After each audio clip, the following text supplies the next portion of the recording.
Okay, are we good, Raina? Are we back?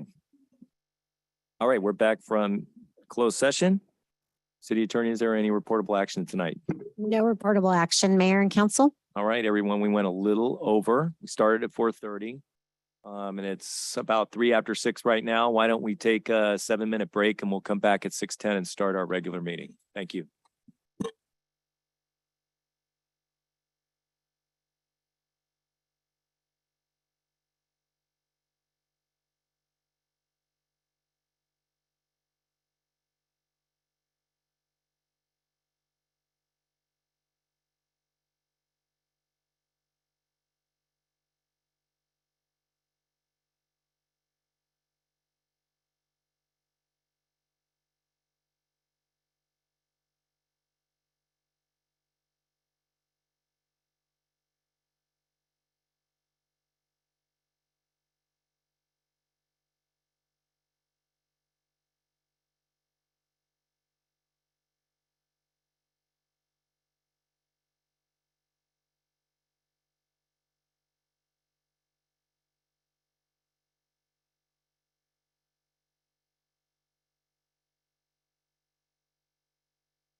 Okay, is everybody ready?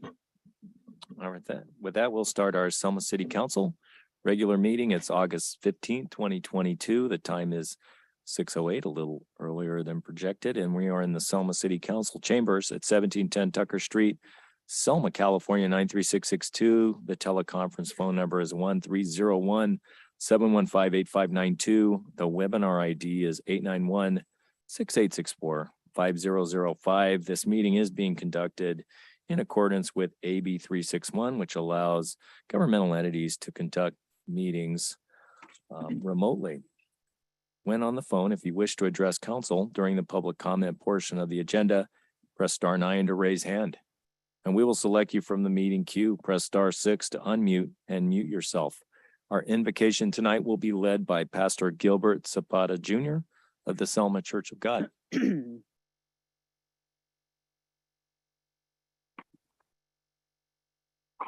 Mayor, City Council, thank you.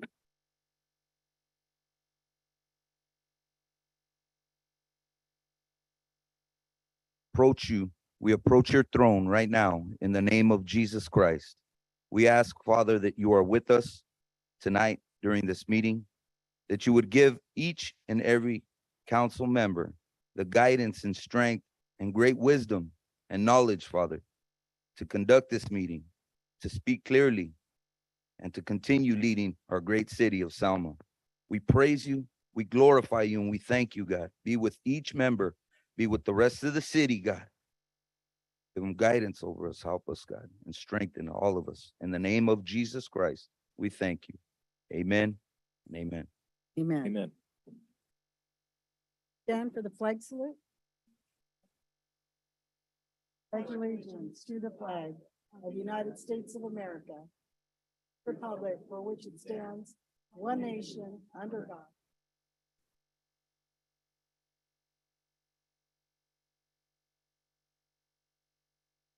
All right, would you call the roll, please, City Clerk?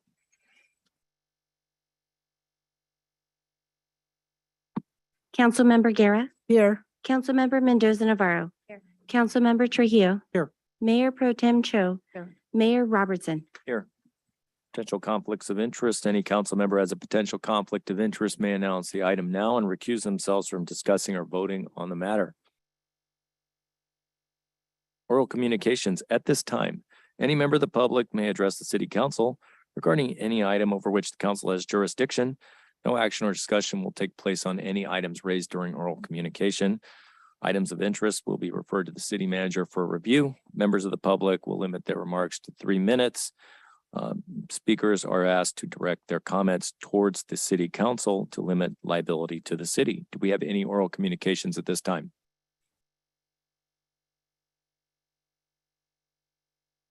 Good evening. Good evening, Mr. Mayor, City Council. My name is Jason Segan. I'm talking in the right one, right? Awesome. All right, my name is Jason Segan. I'm the Chief Operating Officer for the Chriscom Company, and more importantly, your guys' governmental affairs advocate up in Sacramento. Just wanted to come and share some exciting news, which I know you all are aware of. But our team had the privilege of working with the city manager and you council members and the mayor of working with Senator Melissa Hurtado and securing $4.5 million for a new fire station in the city of Selma. We've been after this money for a couple of years now, and the senator was more than happy to be able to provide it this go around. I've been in talks with her chief of staff. We're trying to find the exact date when we're going to receive the funding. It's looking like it'll be more towards the end of September, beginning of October, when the funding will come down from the state. Additionally, I had a conversation with Elizabeth, her chief of staff, on Friday about trying to schedule a check presentation. So when the session ends now at the end of August, she'll be coming down to the district, and we'd love to have a check celebration, have her present the big check from the state here in council chambers or at an event of whatever. We'll work with the city manager to figure out where that should be. That sounds great. Yeah, we're very excited about it. She's excited about it too. And it's been a pleasure just working with her and her staff. Another update is AB 2780. That is our Enhanced Infrastructure Financing District bill, which would allow the city to create the EIFD. We are in the final stages, rounding third base right now. We're waiting for our third reading at the Senate floor. I heard from today that, well, a couple things. One is Senator Hurtado. It was introduced by Assemblymember Arambula.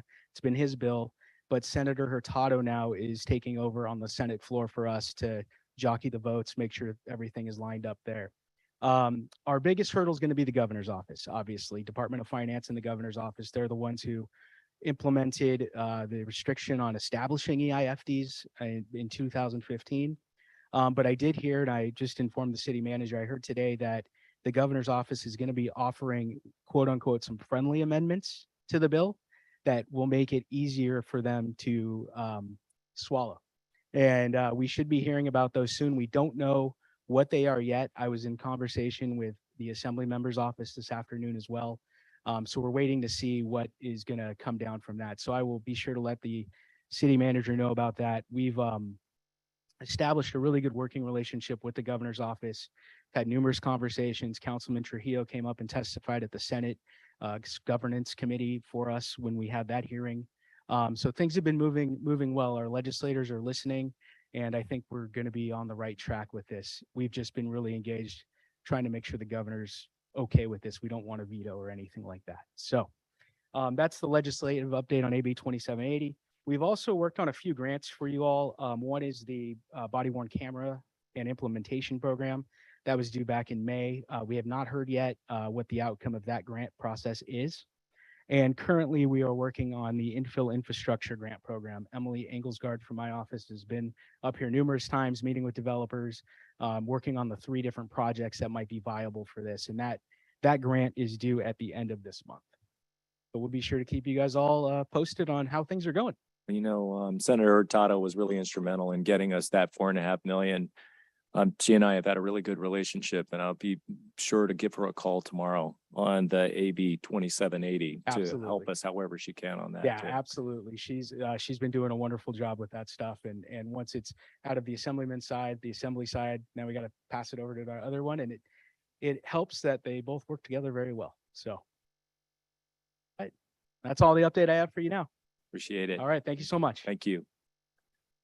Any other oral communications at this time? Anybody on Zoom or on the phone?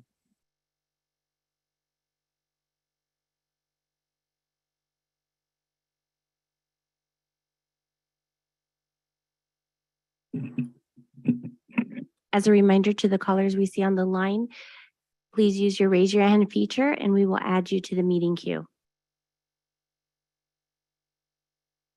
Mayor Robertson, at this time, I see no hands raised. Great, thank you. With that, we'll move on to our special presentations. Our first special presentation is the retirement appreciation of Michael Kirshner and Will Blackwell. Thank you, Mayor, members of the council. Quite a bittersweet evening tonight as we say goodbye to 2 of our long-serving employees with the City of Selma. I'm going to be recognizing our outgoing community services director, Michael Kirchner, and Chief Peterson will be recognizing our outgoing engineer, Will Blackwell. And I'd like to thank everyone who has come out tonight to support these 2 individuals who have served the community of Selma very well over these last years. And I wanted to well, let me go down there so I can recognize Michael, and I'll call Michael up in just a minute.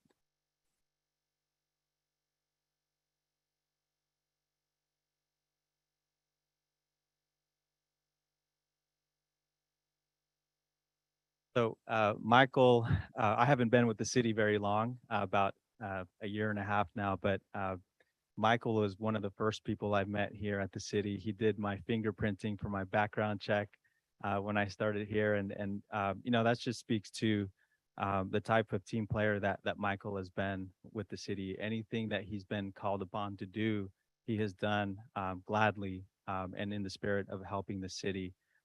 He has gone through, I mean, he's been here 27 years and has gone through a lot, including a very severe recession. And Michael's told me all about the times that he had to, you know, inform staff that we could no longer afford to keep them around. And that must have been a very difficult time for Michael, and he himself took a lower position and a lower pay at one point to be able to continue operating the community services department, which at that time, I believe, Michael, correct me if I'm wrong, included the transit department. And so, you know, he's seen a lot. He's done a lot for the community. And you know, when I came in during COVID, you know, I was just so impressed with the amount of work that Michael was doing for the seniors, in particular at the Nick Medina Senior Center, because you know, that was one part of our community, of our population that could have been easily overlooked and forgotten. But Michael made sure that that was not the case. And it just speaks to how much he cares for the folks of Selma. And it speaks volumes about the heart that he has and the care that he has for the community. I mean, it's almost a jackpot when you can find somebody who's that caring about the community, who grew up in the community, who's a Selma Bear, and who can, you know, just implement his passion and his love for people in such a high profile position. And so I'd like to call Michael up here now and recognize him formally. We have a plaque for him, and I'll read it out loud. It says, Michael Kirchner, in recognition of your service to the citizens of Selma, your commitment and dedication to the community is greatly appreciated. The Selma City Council thanks you and congratulates you on your retirement. And his starting date was October 1995 to August 2022. Thank you, Michael.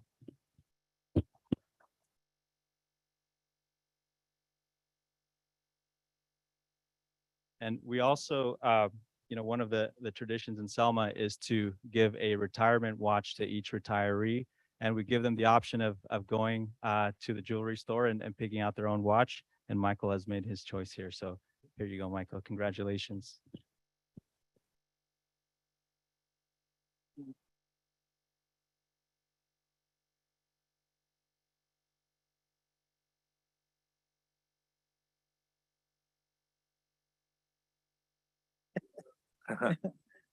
My last meeting, so I do want to thank everybody, thank all the city councils. Yeah, 27 years, 5.5 in Reedley. Just time to take a new stage. I introduced my wife, Rosa, sitting there, so don't forget. Kids and grandkids will be coming Friday. We're having a little reception. I do want to thank everybody. You know, Fernando was right. I went through 12 city managers. Somebody asked me before I was retiring, how many city managers? So it's a difficult 12 city manager. You know, about every 2.5, I had a new boss, 2.5 years. And so it's been great here. We do live here. Our kids went to school here. So do appreciate it. I feel like I've made a 360. I didn't get to come to Chief Alcarez's swearing in, but him and I started when we started Weed and Seed Grant, and Rudy started here, same with Renee Garza. So thank you guys very, very much. I won't make this too long. I know you have a long meeting, but love Selma. We'll still be part of Selma. And I am a singer, Apache. Yeah. Oh, well, my son and our daughter and my son are Selma Bears, and I coach there. So I'm a Bear at heart. Thank you guys very much. Thank you all. Right. Thank you.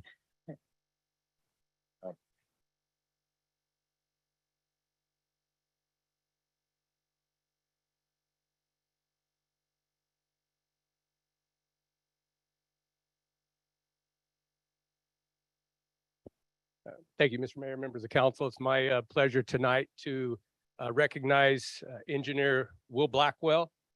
Come on up, Will.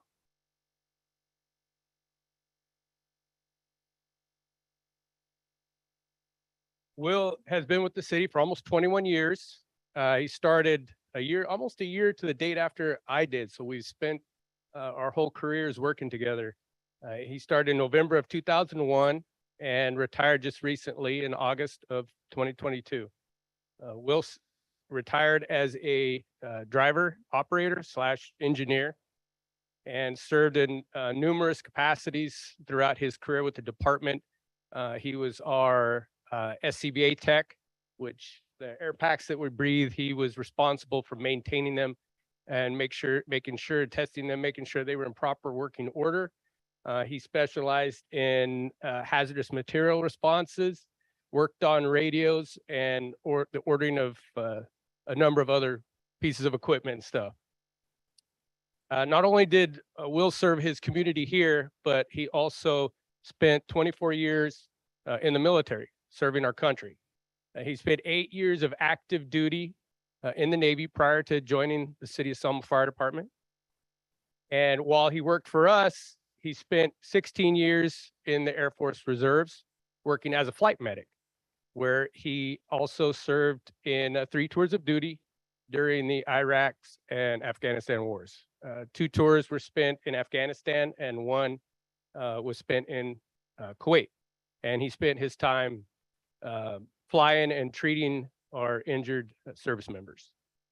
So it really speaks to Will's desire to serve and give back to his fellow firefighters, the citizens that he protects, and the citizens of our country, and our servicemen and women. But it is my pleasure to recognize Will Blackwell.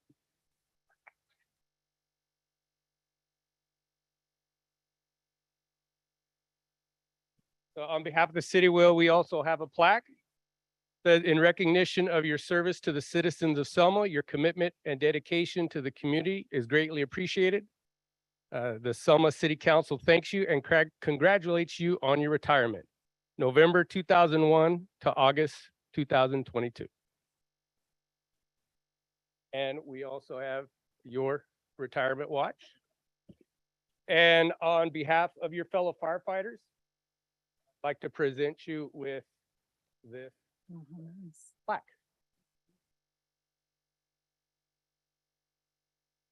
Would you like to say anything? Would you like me to help you? Want some help with carrying them? Yeah. Whenever you're ready.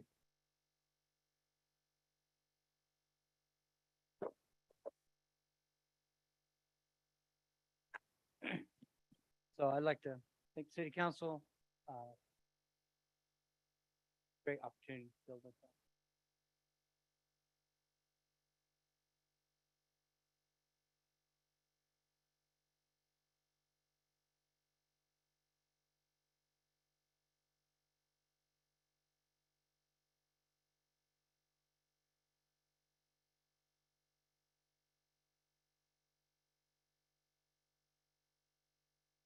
Made. Spent a lot of overtime here and traveling out of county, and definitely need the part of the reason obviously is the choice is to focus on family now. Time, that's the one that I have that you see for. Thank everybody so much. It's been a great time.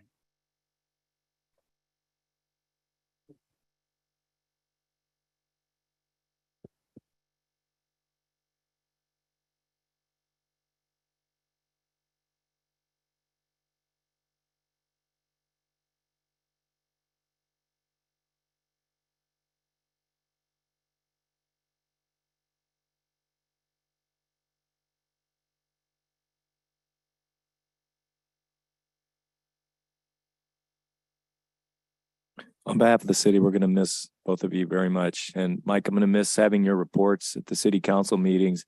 At the very end, you always had to deliver the very last staff report. Oh, man, that was a tough one. Thank you for all your service over the years. And thank you, Will. All right, with that, we will move on to our next presentation, which is a Central Valley Blue Star Mothers presentation. Yes, Mayor, members of the council, we have Tammy Allison with the Central Valley Blue Star Mothers. Thank you for having me. It is an honor to present today to you, my hometown. So we have a PowerPoint coming up. Before that starts, just like to introduce myself. So my name is Tammy Allison. I've went to school here, grew up here. Many of you know my mother, Donna Barella, right? Throw the name out there, but you know it's her. But anyways, my daughter is currently serving in the United States Marine Corps. She's 10 and a half years in. Who knows if she's going to do the whole 20 or not. But I'm here to present the information about Blue Star Mothers. And so specifically Central Valley Blue Star Moms. So that's our local chapter, Central Valley Blue Star Moms. We serve Fresno, Madera, Tulare counties. So Blue Star Mothers is a national organization. I've been a member for the last 2 years, and I've known about them for probably 6 years prior to that. But at the time that my daughter went into service, I did not know about Blue Star Mothers. And speaking with people out in the community, they're not aware of Blue Star Mothers either. So this is what my goal here today is, to share this information with you and get this information out. So the history of Blue Star Mothers. So on January 22nd, 1942, the Flint New Advertiser printed a coupon asking mothers of servicemen to return a coupon after filling it out. On February 1st, 1942, 300 mothers met in Flint, Michigan, with Captain George H. Maines acting as chair for the first meeting. It was decided that after receiving 1,000 responses from the ad, they decided to form a permanent organization. So on February 1st, oops, I already read that right. On February 6, 1942, the organization was reported on congressional record. Chapters then formed in Michigan, Ohio, Wisconsin, New York, Pennsylvania, Oregon, California, Iowa, and Washington. Mothers volunteered through the tough of times of World War II. They worked in hospitals, train stations, and they packed care packages. On June of 1960, the organization was chartered by Congress. And that organization is held together by mothers showing pride in both their children and their country. Next slide. The Blue Star Mothers, the mission. So our mission is to support through services to those such as members and their family and friends who serve or have served honorably in the armed forces of the United States of America. We also serve veterans organizations and any causes that will benefit military personnel. Our mission is to make a difference. A part of my heart serves in the military. Every single service member becomes a part of our heart. They become one of our own, and we want to provide them the same support as we do our own children. Next slide. The Blue Star Mothers, the support group. We've all heard the saying, being a mother is hard, and it is. We work to raise our children, nurturing, guiding, and protecting them as they grow into independence. We watch with pride and celebrate that independence. Yet the role of a military mom is quite different than most moms. Our hearts are torn with pride for the commitment our child has made to protect the freedoms of those they may not agree with, and the fear of the dangers, both physically and mentally, that our child will face both stateside and overseas, and as a veteran. We wait, we worry, we watch, and we try to not let our imaginations get the best of us. So we are a military mother support group too.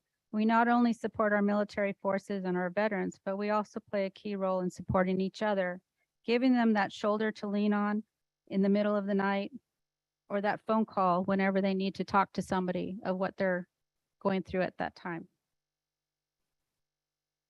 So Central Valley Blue Star Moms. Our local chapter is CA10. We serve Fresno, Madera, and Tulare counties. We're a nonprofit organization. We are in the process of discussing if we are going to mentor a new chapter in Kings County as well. We meet regularly, monthly, to discuss upcoming events and to share stories of our loved ones. We participate in a variety of events to spread the word to remember our troops, such as the parades, the local city night outs, as I did 2 weeks ago, military appreciation nights. The Grizzly Games had one on August 5th. I know there's an upcoming Clovis Farmers Market that's a military appreciation night. We also help with veterans organizations such as the Veterans Hospital. We donated sweatpants because a lot of the veterans leaving the hospitals don't have clothes to go home in. And so we donate sweatpants so they have clothes to go home in. We also help with American Legion events at their dinners, their ceremonies, their Memorial Day flag raisings, any activities that we can help with them. And then we also spread joy to those serving away from home through our package drives. Not everyone has a support system, so sending those packages to those away from home to show a little appreciation so they know that they are supported and not forgotten. So some of our upcoming events, we do have a monthly meeting, which is this Wednesday, and we will be discussing future events and any ideas that the members bring to the meeting. So September 8th, we do have a Remember the Troops. It's our second annual golf tournament at Dragonfly Golf Club Madera. We are still looking for golf teams, hint, hint. September 11th will be there'll be events locally around the 9/11 to memorialize the events that happened. So we'll be participating in those as well, spread throughout the county. So not just Fresno or Clovis. We're looking for local county or local cities as well. September 11th through November 11th is our major annual package donation drive. And then November 11th as well, we'll be participating in local Veterans Day events such as the parade downtown and any other local city parades that may be happening. And then December 1st, we'll be assembling at the Clovis Memorial building to assemble approximately 400 plus packages to be mailed to our service members stateside and deployed overseas. So Central Valley Blue Stars donations that we're looking for package drives can be submitted in various ways. We have a placement of donation boxes at local businesses here in town right now. It's at the Chamber of Commerce, I believe. And then we're looking for other businesses to have these donation boxes in their businesses as well. We provide the information to them of what items to donate and what we're seeking. You can also contact the Central Valley Blue Star moms to donate as well, or to get asked for a box. We also take cash, check, or Venmo. Examples of donated items that can be of the following. So this is not all, but this is just some. Beef jerky. I've heard from other veterans that beef jerky is a hit. Trail mixes, nuts, cookies, protein bars, individual powder drinks, fruit, snacks, gum, hard candies, socks, baby wipes is another item that they like to have when they're out in the field. Chapstick, and any puzzles, yo-yos, card games. And also not listed here is that we do reach out to the local elementary schools to try to get letters from the kids, the school kids, to send over in those boxes as well. And they do look forward to those letters as well. We get thank you notes from service members thanking them for that, from that letter for that child. Then we have our contact information. So we do have our email, centralvalleybluestarmoms@gmail.com. Our phone number is 559-481-8276. Our post office box is 1204, Clovis, California, 93613. Website right now is currently down. We're looking to restore it. So the website at this time does not work. And so we're also looking for moms of current active duty or veterans to also join our organization. Right now we have approximately between 50 and 60 active members, and through all the events throughout the counties, the 3 counties that I listed, sometimes members are doing 3 in one day. So especially the Memorial Day, someone was at 3 services throughout the day. And so we do need more assistance with these events that we're putting on and more ideas. And then we're also reaching out to the local cities to see what events that we can also participate in. And next. And any questions? If anyone has any questions? So Central Valley Blue Star Moms has been around, the whole organization has been around since 42, but how long has the local chapter been around? I meant to catch that and I haven't, I have to come back with that. So like I said, our website's down and I couldn't find it in my notes to put this in here because I created this PowerPoint. So that's, I see bits that I need to improve on my PowerPoint, and so that'll be one of them. Great, thank you. Anybody else have any questions at this time? Tammy, I just have a quick question. Do we have an event here in Selma that you're part of, or we can maybe? I know look- when the Veterans Plaza was unveiled last year, they did reach out. So the American Legion person, his wife is actually a Blue Star mom, Alma Zuniga. And so she lets us know of any local events about American Legion. And then right now, I'm chair to the outreach and recruitment. And so that's my job. I just got assigned to that earlier this year. So that's my job to start looking at the counties or the cities of what opportunities are out there that we can share the information. And for me, I'm starting with Selma because this is my hometown. And to get me more on point with my talks, because I do see familiar faces. So it's a lot easier to talk to familiar faces. So that's what we're doing. So I did reach out to the American Legion to see if they were going to do anything like for Veterans Day or for the upcoming parade, you know, the Selma parade, to see if we can participate in that. But like I did, Raina was happy to give me the information for the nights out. And so I had a booth out there as well. So we're just looking for more opportunities anytime that any of the military first responders are involved with that, we'd be happy to assist. Okay. Thank you. Did say that if we're a friend of a mom, a Blue Star mom, we can also help, right? Yes, so Blue Star Moms, they take enrollment from mothers of active duty and veterans. So you have to be a mom. And so there you can register or be part of the group. We also take associates. So associates can be anybody. It can be male, female, brother, sister, friend, spouse, anybody, and there's no dues for that person. So they can also register as an associate so we can get those added volunteers to assist with our events. And I do have donation papers, if that's okay to hand out to anybody. Great. And my contact information is right on the bottom because I'll be your Selma contact. Good. You can leave them with the city clerk. Well, thank you for having me. Thanks very much for your presentation. And best of luck to your daughter too, in the Corps. Big decision. With that, we are done with our special presentations for the evening. And we're going to move on to the consent calendar now. All items listed under the consent calendar category are considered routine. The complete consent calendar will be enacted by one motion by roll call vote for purposes of discussion. Any council member may have an item removed from the consent calendar and made part of the regular agenda. And the council can then approve the remainder of the consent calendar. Does anyone have an item or items they would like removed tonight? I'd like to remove item B. I'd like to remove item D. Is there a motion to approve items 1A and C? I'll make a motion. Okay, call the roll, please. Councilmember Guerra, Yes. Councilmember Mendoza Navarro, Councilmember Trujillo, Yes. Mayor Pro Tem Cho, Yes. Mayor Robertson. Yes. Okay, item B. I have just a quick question or a few questions in regards to the chamber coming to get a waiver for the car show. Is that correct? That is correct. Okay, and I just want to get some clarification. What's the time on this? The time of the actual event, Yes. they start, their activities begin around 6 a.m. as far as the setup, and they will go typically until around 3, sometimes as late as 4 p.m. For the actual event itself. Although I know that they have the attended hours and some breakdown hours that go beyond that as well. Okay, so it doesn't go from 9 to 2.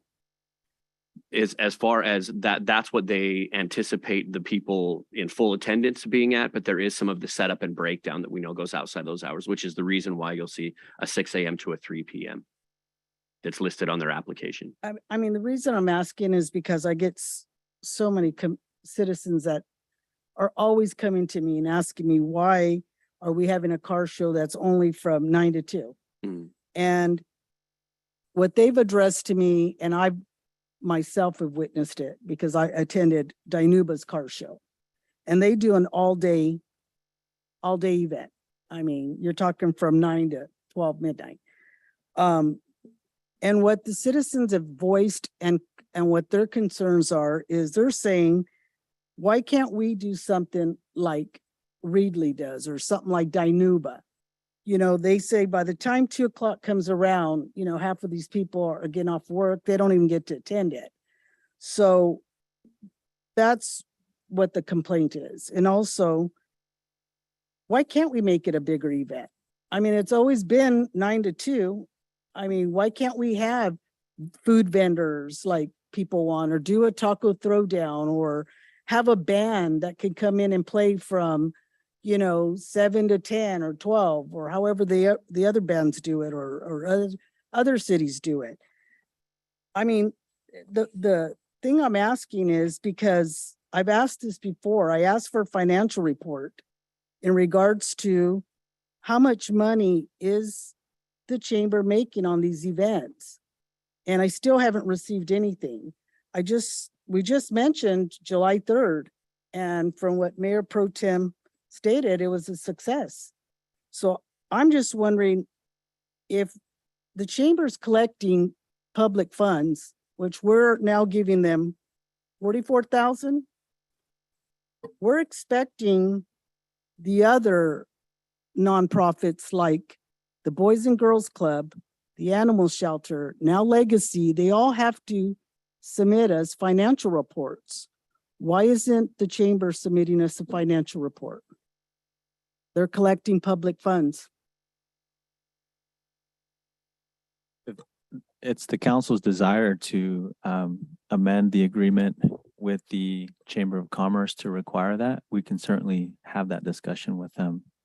I know in the past, and was stated by the director, and he stated if it's an event that is not being profitable or not bringing in profit, then we have to eliminate it. So that's the concern. If we keep getting these complaints from the citizens, and that's something that maybe we need to revisit these events, and maybe we need to look at them, how we could do it better and much more desirable for our community. I mean, I keep getting the same thing over and over, just like Fowler's Farmers Market. You go to their farmers market every Wednesday night. They have so many people attending their farmers markets. They have so many food vendors. They have a live band, and they get a good turnout. They're about almost as great as Hanford. And we're triple the size of Fowler. Those are the arguments, those are the complaints that I continue to get from the citizens. And I'm here to voice their concerns. Do we have any public comment at this time? Do we have anyone on the phone or on Zoom? Like to comment on this topic? As a reminder to the callers that we have on Zoom, if you wish to provide public comment, please use your raise your hand feature and we will add you to the meeting queue. Mayor Robertson, I see no hands raised at this time. Thank you. Councilmember Guerra, was that a request to put this on a future agenda? Yes. To consider requiring financial reports since this organization receives public money? That's correct. City Just- attorney? Sorry, just for clarification, is that a financial report for the organization as a whole or for the specific event that we're approving, that the council is approving? No, for the whole. Okay. So the item before you is a resolution for consideration and approval. Okay, I make a motion to approve it without any records requesting. Anybody wants to request for a record should ask and put on the agenda, and we can move it that. I don't have a problem with that. But I think right now the actual request is for a waiver, not for, I understand the council members' request, but right now the request is for a waiver. I'd like to comment in regards to what you just stated. You know, this community needs participation. So when we start talking about what needs to be done, I think the first step would be, rather than talking, would be to participate. You know, there's a lot of different fashions in this community, but at the same time, participation is at its best. People that are concerned should go and maybe pick up the phone and call the organization and say, hey, how can I help? Hey, how can I get involved? Hey, how can I participate? This is my own opinion, but right now on the council agenda as a consent calendar is for an approval or a denial for the waiver. And I think that would be a good, and I make a motion to approve it at heart, but at the same time to take note that the councilwoman has requested for a future request to put on the agenda to ask for nonprofit organizations to share with financials, which I'm in agreement, but I think that's a different matter right now. And I think that right now it's asking for a denial and approval. That's correct. And I would like to make a motion to approve that. And if a council member has a request for a future audit or financial records, should do it at the appropriate time. Councilmember Trujillo, I have requested it. This is now the third time, and I still haven't received anything on the agenda. But that's a different matter. What I'm going back to is this is a request for a approval of a request for a waiver. It's not, so I'm just talking about the issue at hand. And I make a motion to approve. great. Is there a second? Second that motion. Okay, call the roll, please. Councilmember Trujillo, Yes. Councilmember Mendoza Navarro, Councilmember Guerra, No. Mayor Pro Tem Cho, Yes. Mayor Robertson. No. Okay, the next item. And I appreciate your comments, City Manager, clarifying the topics that we're discussing and bringing up important ways to get those on future agendas. The next one is the check register. And I just had a couple questions on page 24, number 8, check number 80011, Fresno County Sheriff, Internal Affairs, 3,172.52. I know we can't talk about internal affairs because that'd be an investigation of our department or something going on. But my question is, I thought our department had its own internal affairs, that it could investigate itself. I'll defer to Chief Alcaraz on that question. Thank you, City Manager. Mayor and members of the council, I believe I can't speak to that exactly. That was facilitated prior to my coming on. However, with new sergeants and a young management team, that it may have been outsourced for a conflict of interest. But the department does have its own internal affairs department. Is that correct? What we do is we send our new sergeants to an internal affairs investigation course. However, depending on the nature of the complaint, we have to maneuver or navigate that how we issue out those internal affairs investigations. God, if it's a weighty enough matter, something that's somewhat complex, That or chances there's are a it could get conflict of referred out. interest, things of that nature, depending on who the it's- complaint was. Got it. on. There's a conflict. Correct. So there's a multitude of different circumstances it could determine how we deal with those. I don't see it very often either. That's why it caught my attention. Correct. I've started my third week, sir, so I've not delved into those semantics. A million things going on. So my apologies for not having a more clear and concise answer. But it's been my experience with small departments. This kind of happens at times. Thank you, Chief. Yes, sir. All right. And check number 80028, Cosmon and Associates Infrastructure and Financing Analysis, May and June. Is there going to be any more, City Manager, from them? Are they continuing their work looking into this topic for the city? That's correct. The contract that the council approved with Cosmont is up to $45,000, and they have not completed the draft analysis at this point. Thank you. Does anyone have any other items from the check register they would like to take off at this time? Member of the public? Is there a motion to approve this item on the consent calendar? I'll make a motion. Okay, call the roll, please. Councilmember Guerra, Yes. Councilmember Mendoza Navarro, Yes. Councilmember Trujillo, Yes. Mayor Pro Tem Cho, Yes. Mayor Robertson. Yes. First item is a public hearing item tonight. Consideration of an ordinance amendment, submittal number 2022-0016 to Selma Municipal Code, Section 1128.8, Billboards, off-premise advertising sign structure. And this is a public hearing, introduction, and first reading. Thank you, Mayor, members of the council. I'm going to defer the presentation of this item to our contract city planner, Trevor Stearns, and then the both of us will be available for questions as council has them following the presentation. Thank you, Deputy City Manager. Council, Trevor. Staff has prepared a presentation for you tonight. Ongoing process of the Billboard.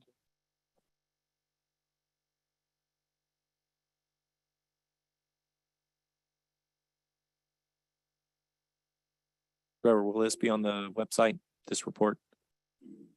Staff report? Yeah, this report that we're looking at, this The presentation. presentation is not on the website, but the staff report package has all the materials inside of it. That's also referenced in the presentation, so that's available on the website as well. Okay. So Just looking for with it. this process, See it? the long-term process. I don't see it. Yeah, the presentation's not on it. Oh, the presentation. Yeah. The presentation itself is not a part of the staff report, the slides. All the information is in the staff report package. Sorry, I misunderstood your question.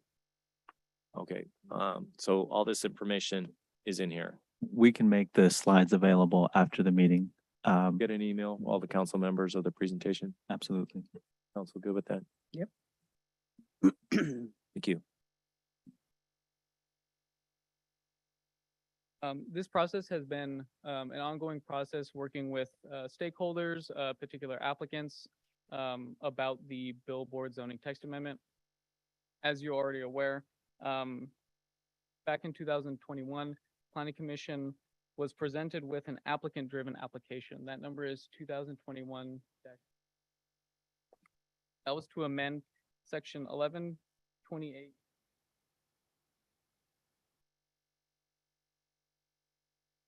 Council did not approve that zoning text amendment. After a motion to approve was seconded but failed by a vote 2-3. Additional motion was made. Therefore, the application was deemed denied due to a failed. Council then directed staff to work with party interests and stakeholders to create a comprehensive billboard ordinance.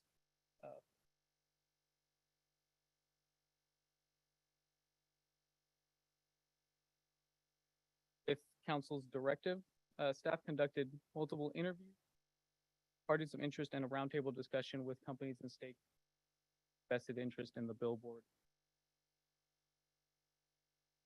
Revised ordinance was presented at Planning Commission last 9th, and that item that was presented to Planning Commission, but that recommendation from Planning Commission was council with a revision, a specific revision capacity number that we have a historical context, timeline of the overall process that the city has gone through between two separate applications, just to further illustrate staff's effort throughout this process. So I started in 2021, and here we are at City Council August 15th. Highlight some of the updates of the billboard ordinance. Direct you to the maximum sign height, which is changing. Allowable locations, citywide. Maximum size, location on site, distance from other upgrades, replacement and relocation of existing.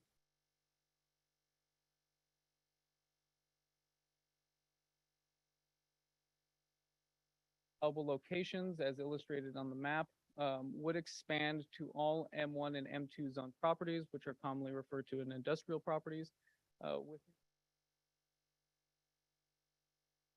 that buffer outside of the 99 that allows.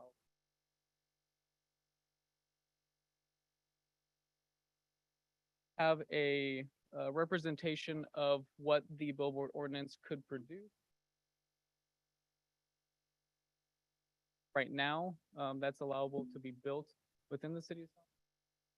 Larger sign is proposed as a part of this new ordinance. I would mention that the scale here, the graphic here is not to scale exactly, but it's a representation of what's.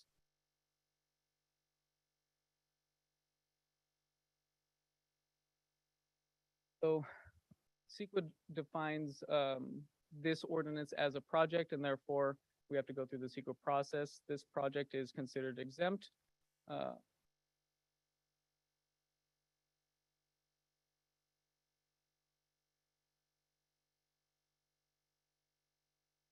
Exception because there is no development being proposed to affect setting of the city of Selma. Primarily amend the already codified section of the municipal code. Staff's recommendation is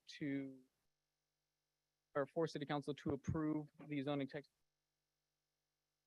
2022. Advised by the Planning Commission, added notation of the reduction of the total.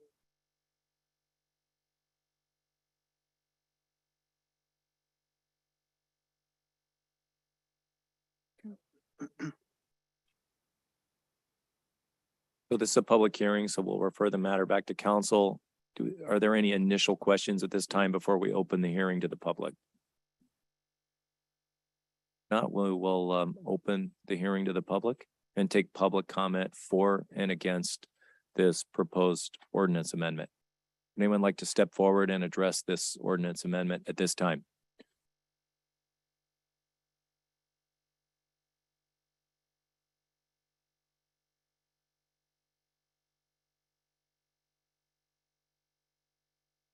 Mayor, council members. Manner with Precision Civil and representing out front tonight, and we do have a PowerPoint.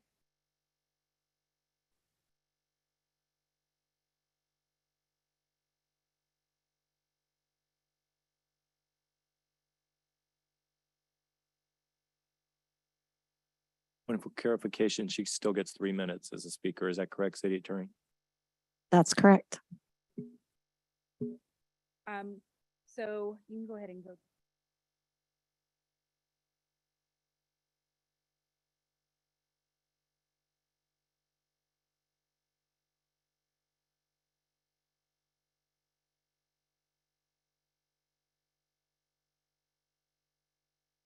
I just want to reference the exhibit which shows the words and just to point out that there are 5 billboards within the city on Highway 99, which is a total of we know that there are other billboards within the city and it is assumed based on that those billboards are considered non-conforming by the city and are not counted in the overall space count. So one of the things we want to point out is that it's unclear non-conforming billboards not addressed in the staff report. What that means is I'm going to reference the original text amendment, which proposed 20 additional faces. What that means is if there's text amendment would allow 14 additional faces. So this exhibit is a view from side of 99 showing what like so 14 faces could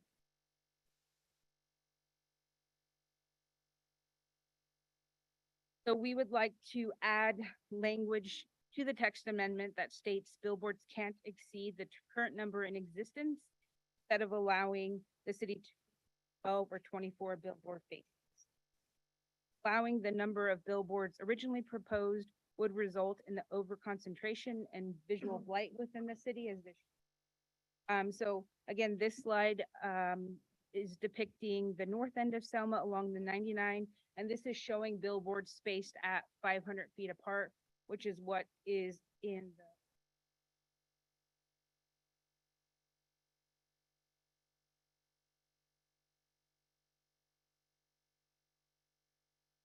this is showing the billboards that are currently in the south side of town.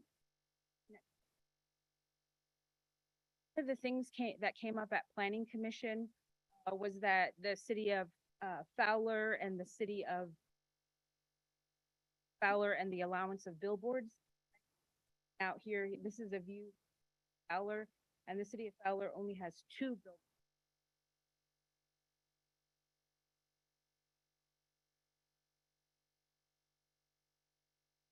This is Kingsburg.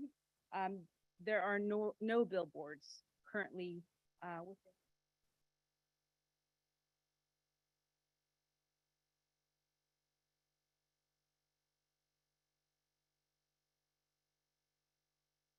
That concludes my presentation. I do want to say that we are recommending that council deny the text amendment or refer it back to staff for further consideration.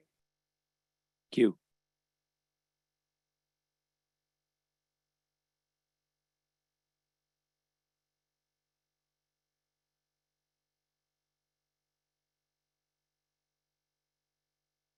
Todd Hanson, Sun Outdoor Advertising, 13600 Table Rock Avenue, Bakersfield, California.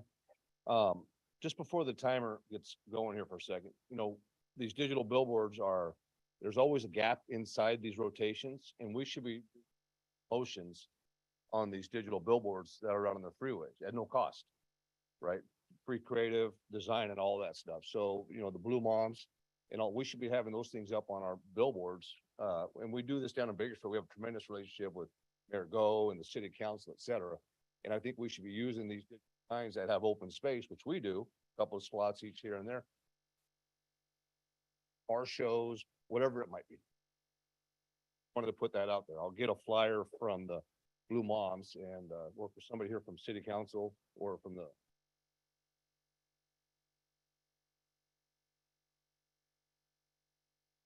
gesture of trying to let the outdoor do what it's supposed to do and put a good message out there in the community, not make it a bad thing. Okay. They are actually pretty good. So my biggest concern is the height and size of the sign. So we currently have two 10 by 30 billboards that work great for us. The 10 by 30, you know, through our planning commission last week, they had talked about that the signs have to be bigger and larger because of the cross reads and the readability of the signs. Our signs are exactly in the same place that would be north of town, and 10 by 30s work perfectly. And we're asking that to consider making not 14 by 48s, but a smaller frame of billboard faces, either a 12 by 40 or a 10 by 30 or a 12 by 24. So that's our first request, is to at least a more terrible for us to be able to work against them, because a larger sign makes it a lot tougher for us to sell our space. So it would come in our business. And I mean, we're working with the city of Selma, and we'd like to see those signs be made smaller in square foot. Provided for both the planning committee, sizes and scales that are standard in the industry, from 10 by 30s to 12 by 40s to 14 by 48. There are options to reduce the sign and make it still readable across the main freeways. The only other part is that have a stake in Selma, and we want to be here in Selma for the long haul. We aren't in the process of building any more signs at this time. Probably won't be, because the ordinance limits us, will limit us from not doing that. And so our biggest concern is to size of the sign and make them a little bit smaller on the square footage part.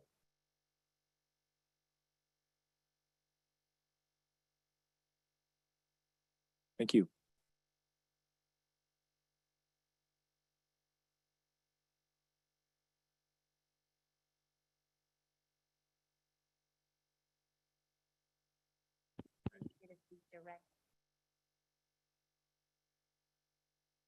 How's that? Pretty good? Perfect. There you go. Mayor and council members, thank you very much. Andy Goodman, representing West Coast Billboards, located in Madera, California. We are here tonight in support of ZIA or ZTA 2022-16. Staff has done a good job representing the city's best interest and obtaining input from the local stakeholders. This ZTA allows for the continued controlled growth of additional billboards on the freeway in the city of Selma. We would like to recommend that the city go back to the original ZTA language, which said 24 faces. I believe that the planning commission came forward with 10 faces, which would allow for only one additional billboard as a double face sign. So as of right now, the proposal back to you from the planning commission is for only one additional billboard with a double faced sign on it. Mr. Mayor and council members, like you, West Coast Billboards is an entrepreneurial effort of a husband and wife team of Jeremy and Stephanie Gregory. They are small business owners working hard to build a company and providing marketing opportunities for the Selma's local businesses. ZTA 2022-16 allows them to provide those services to the local community. But as we have seen from the billion-dollar gorilla in the room out front, if it's up to them, they won't be any ZTA 2022-16. They have used scare tactics and alternative applications to muddy the waters and to protect their market share. The bottom line is those that oppose this ZTA are trying to control the market and protect their market share. Mr. Mayor and council members, please pass ZTA 2022-16 and tell big business that entrepreneurs have the right to grow their businesses.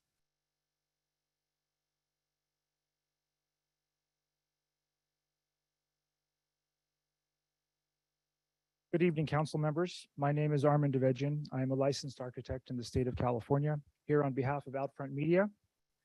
My address is 351 West Cromwell Avenue, Fresno, California, 93711. Industry stakeholders don't want this proposed ordinance. The city of Selma should not either. As of tonight's meeting, there has yet to be an accurate count provided regarding the total number of existing billboards within city limits, primarily because we don't know the total number of legal non-conforming ones.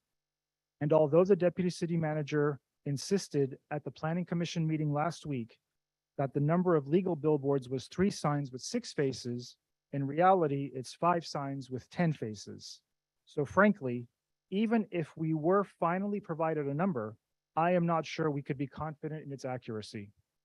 This proposed ordinance before you this evening is putting the cart before the horse, because it seeks to add a new finite number of billboards and limit the total number without even having a baseline to start with. Outfront's position is to maintain the status quo for now.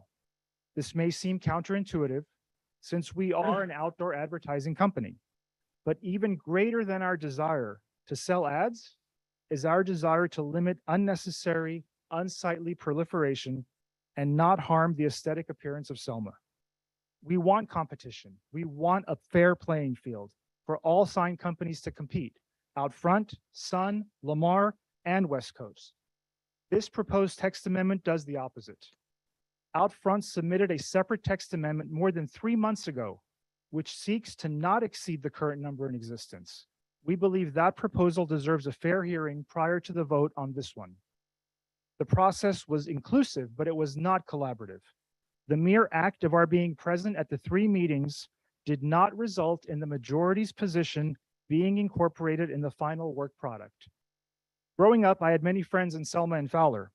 One of those families was led by their patriarch, a farmer named Gerard Kasparian. Mr. Kasparian would often say, "Just because you sleep in the garage, it doesn't make you a car." Saying it was collaborative doesn't make it so. Saying it was fair doesn't make it so.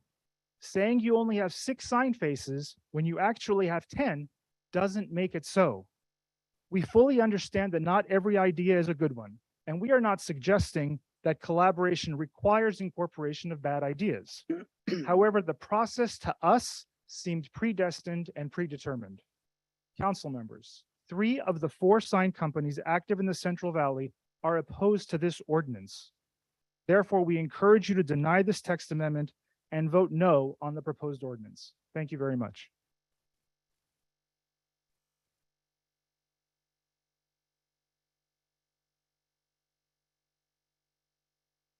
Move it down. Right here. Okay. Hello, City Council members and Mayor. My name is Stephanie Gregory. I'm owner along with my husband Jeremy of West Coast Billboards, 1056 Parkwood Avenue, Madera. On behalf of West Coast Billboards, I'd like to thank you for all your support and diligence involved in the revised Billboard Ordinance Amendment as it's been presented by your city planners tonight. And although this is no longer a West Coast project, we're grateful to have been included in the roundtable Zoom meetings for the last couple of months. Your planners have been very mindful of your request to include all the Billboard stakeholders in the input process. So we've all had fair and equal opportunity to share what we'd like included and excluded from the ordinance revision. And I think we all understand that just because we're given this opportunity to give input, not everything will be included in the final draft.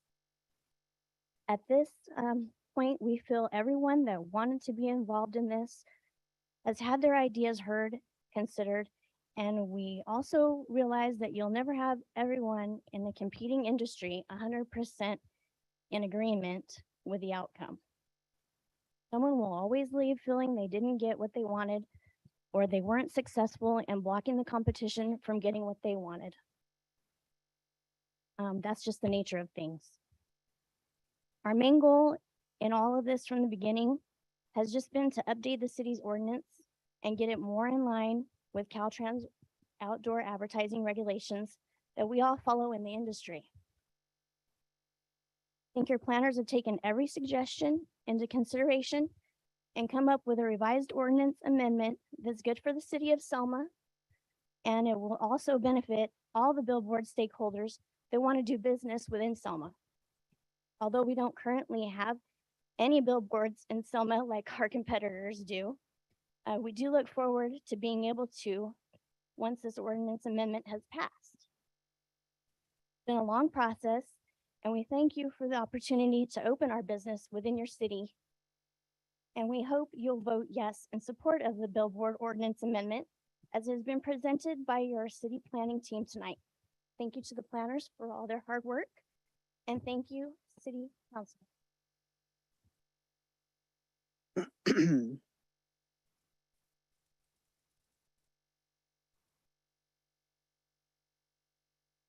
Vince is right there.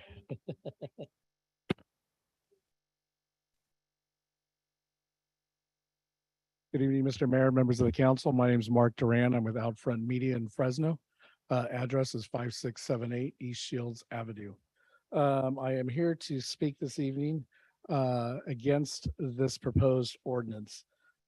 Several questions seem to have not been answered by the city, and it was referenced earlier by the previous two speakers regarding board count, the number of boards, and also one of the comments last week, and again heard it today, about out front and the big business going against the little guy. That has nothing to do with it. We want a ordinance that's going to work for everybody. Out front has no fear, no qualm with competition. We're here for it. That's what we do. That's why we are in this business. And we just want an ordinance that's going to work for everybody, but most of all, work for the city of Selma. I've been in this business for 25 years. Surrounding communities all have different billboard ordinances. Example, City of Fresno has not allowed construction of new billboards in over 25 years. So this is nothing new. And these comments about out front, and we're just trying to protect the city. What can happen is the county of Fresno about 12 to 15 years ago had somebody come in and develop quite a few boards. And eventually they put a moratorium because they were putting them on everywhere.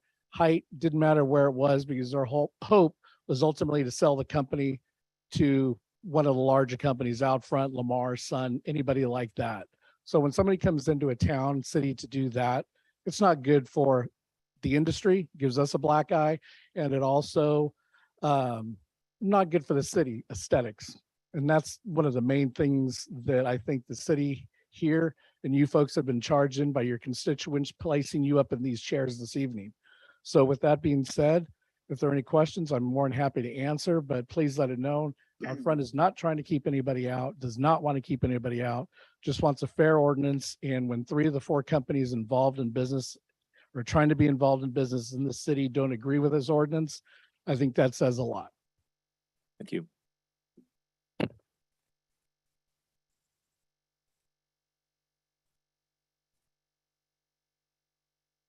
Hi, my name is Jeremy with the West Coast Billboards. I'm here with my wife. I recognize a bunch of you, and you recognize me. We've been here for the last year, a little over a year and a half. Outfront's a good company. Sun's a great company. At the end of the day, we're in a billboard business. It's a small community of businessmen. Outfront has a lot of billboards all over the U.S., if not thousands, tens of thousands of billboards. And Sun has billboards in numerous states, if not hundreds, maybe thousands of billboards as well. We're still small. We're starting out, and we're trying to make our way here. So, I'm proud of my wife for getting up here. She was nervous. I could see her hand shaking behind the podium.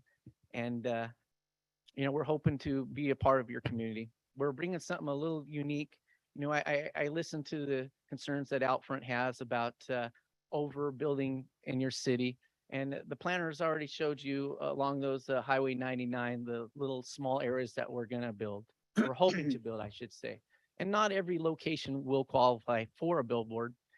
Maybe it's due to Caltrans, or maybe it's due to the property owner. They just don't want billboards to begin with. The other thing is the aesthetic of billboards. We brought something a little new and unique that I haven't seen from LA all the way down to Stockton or Sacramento, for that matter. We're going to put the logo on there. We're going to make this look nice. When it's aesthetics, it's going to be pleasing. It's gonna be big, it's gonna be in your face, and you're gonna love it. I hope you guys do. I'm gonna make you proud. I'm coming to you humble, off the cuffs. I don't have a speech written out, but I thank you once again for at least hearing us out, and I hope we can get this passed. We've got a lot of collective knowledge here in this room, and I think bottom line is we all kind of see or read between the lines of what the big companies want. They want to dominate the industry, and we're just trying to make our way. And I appreciate it. Thank you, Councilman.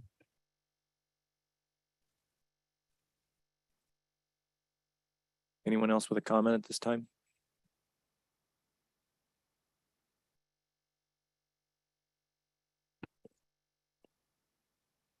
It's the one. Jim Avalo, 1701 Dinuba. I like the idea of advertisements, but at the same time, it came across my intelligence that City of Selma can actually make some money on this. If they do billboards in the City of Selma, we should charge the fees because it's in our city limits. And the other cost factor is if they're not advertising our city, there'll be a different additional cost difference. So they'll create a revenues system for the City of Selma, develop a revenue plan for back to that way we'll kind of control any ugly signs that are taking place, decapitated over the years. This will kind of alleviate some of the pressure, but at the same time, it'll create a revenue city for the City of Selma. Programs that we need. Everybody's got a wish list up there, guys. But think about this idea I gave you right now. Thank you very much.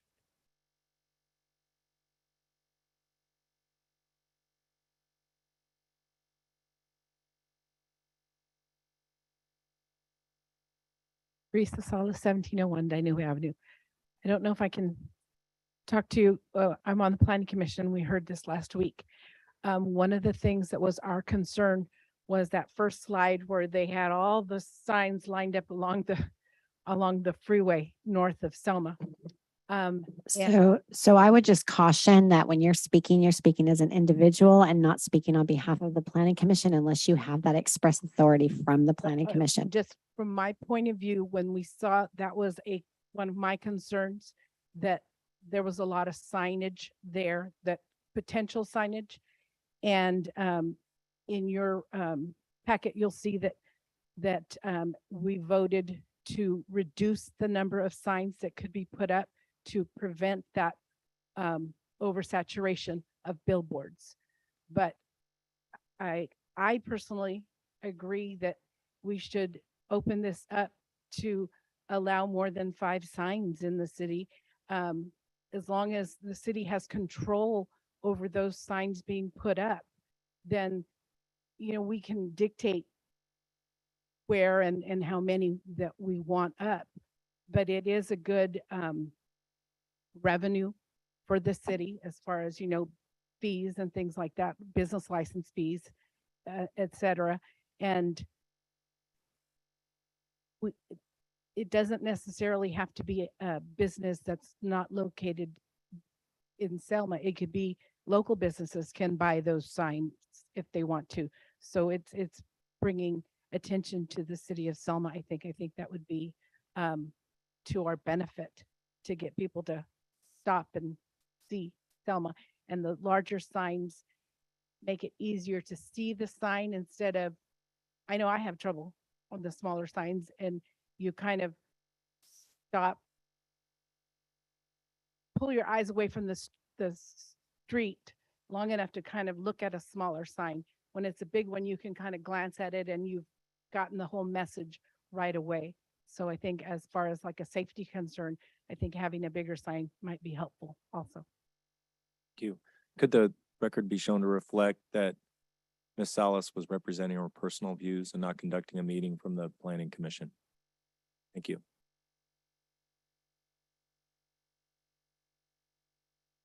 Anyone else with a comment at this time?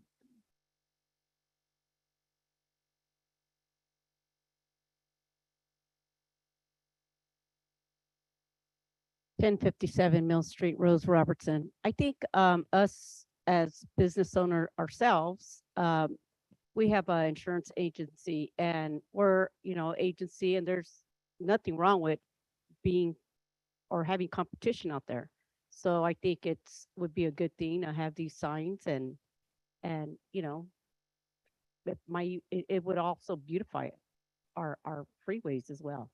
So, I think it's something we need to move forward from this. Here we are back again, and it would be a good thing to let's move forward. Thank you.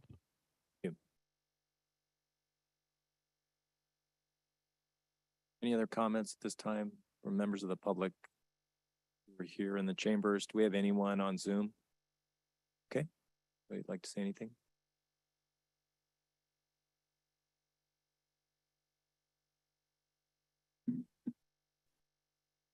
Good evening, City Council members. My name is Naran Somasundram. I'm a legal representative for Outfront Media. I think it's apparent from the other commenters tonight, as well as the Planning Commission last week, that there is some confusion about the currently existing number of signs within the city and the effect that the proposed ZTA will have on the number of signs within the city.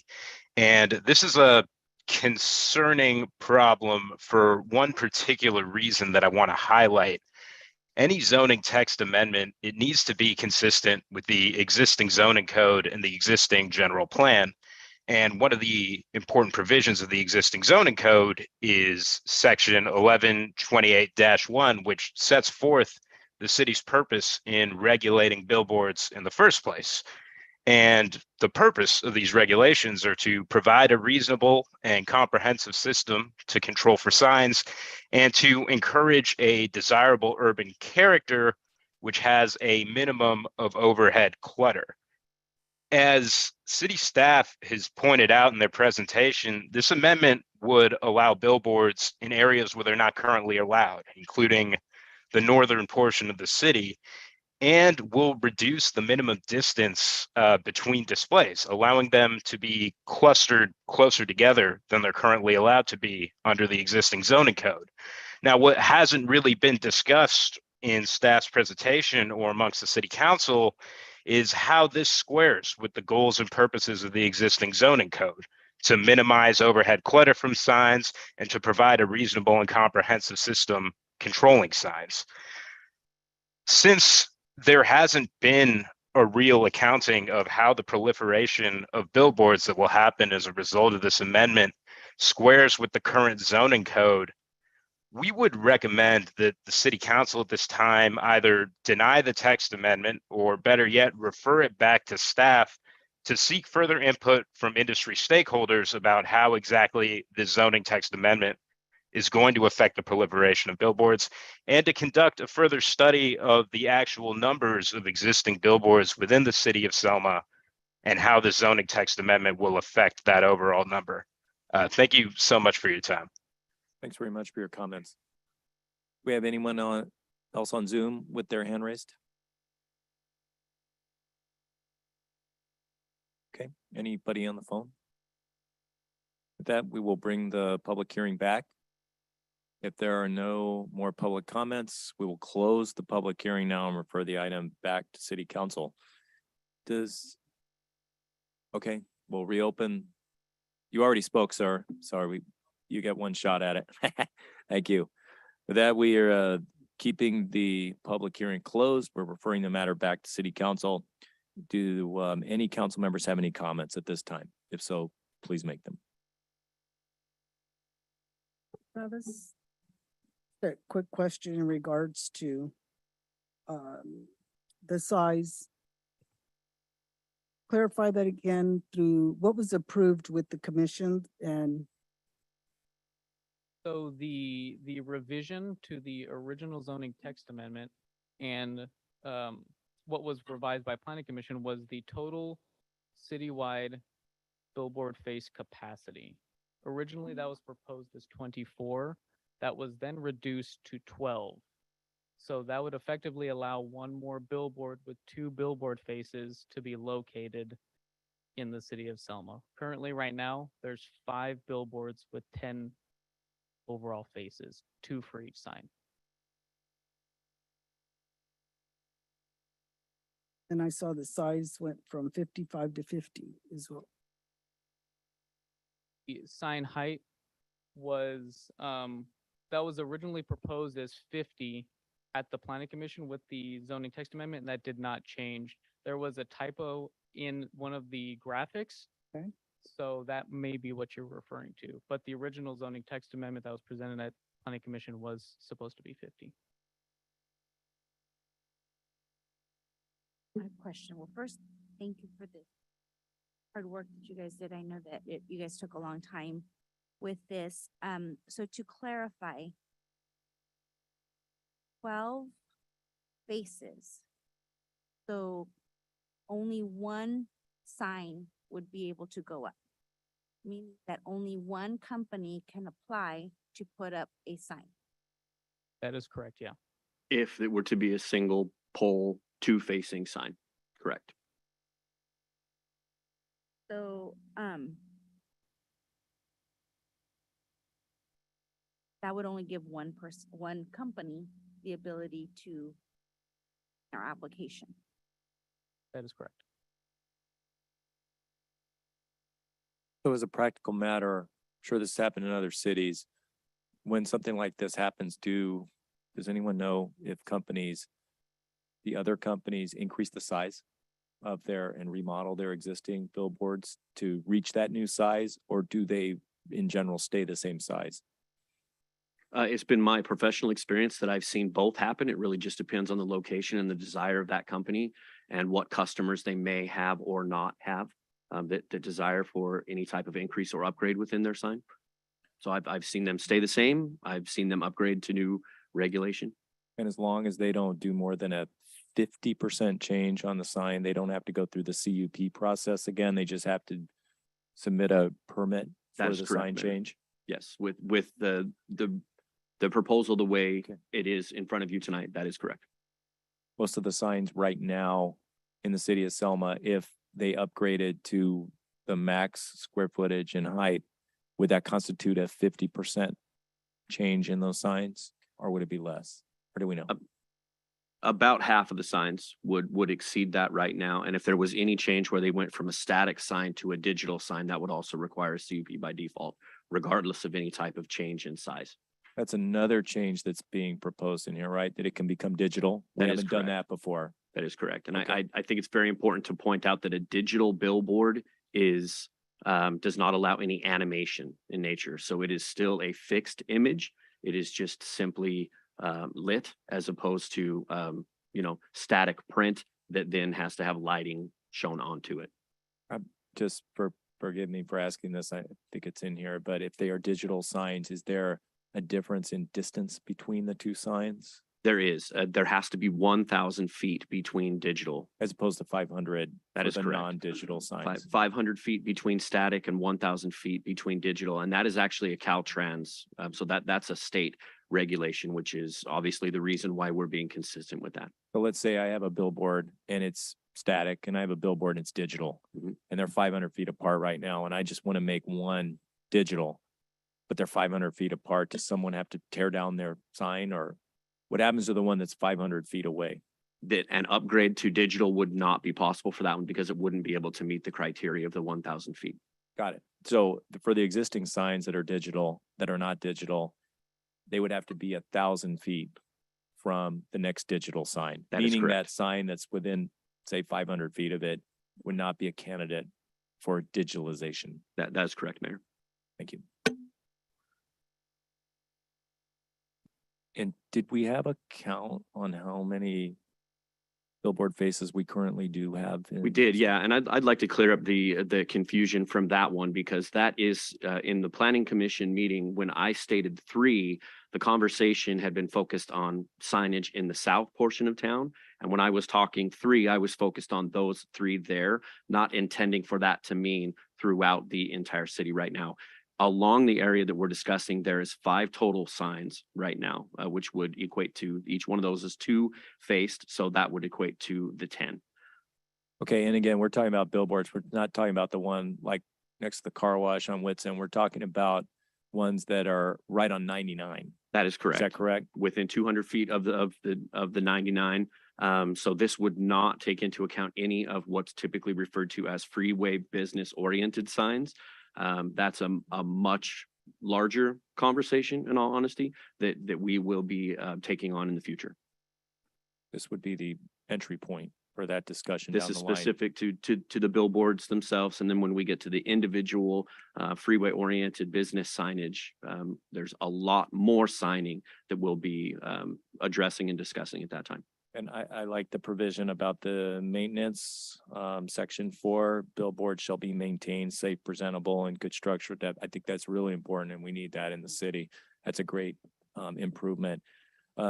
Another question I guess I have is, we talked about this at a previous meeting. We met about this seems like a few times now.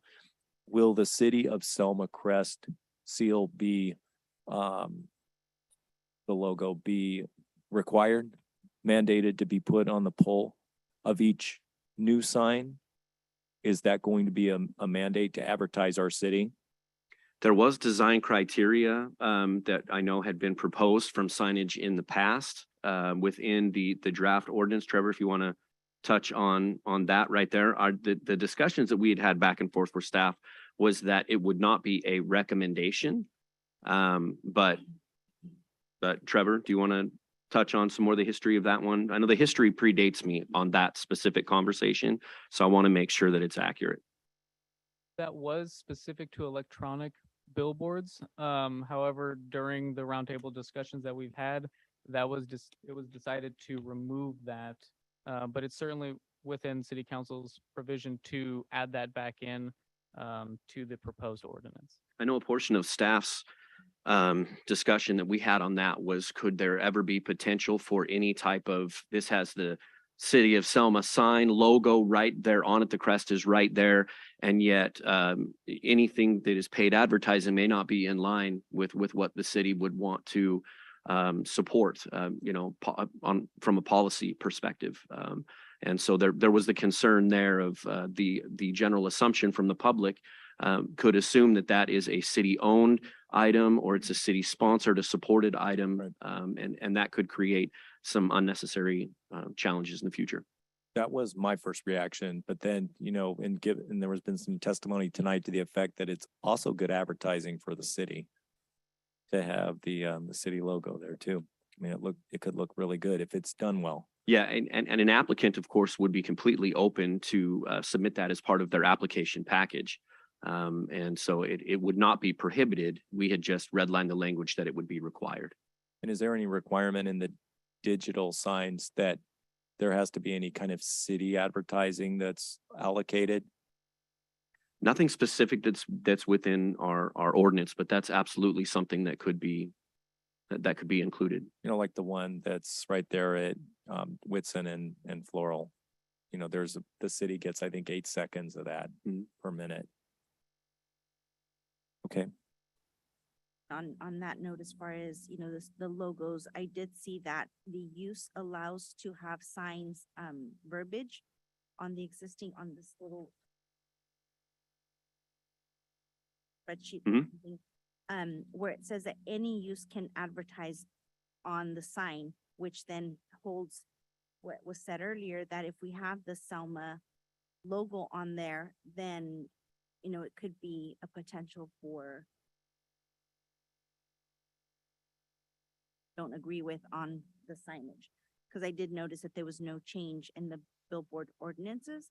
So I would say not to have anything that says, or a logo, I should say, the Selma logo. Maybe Selma's okay, but not the logo, because then it's representing, might have something up there that we're not.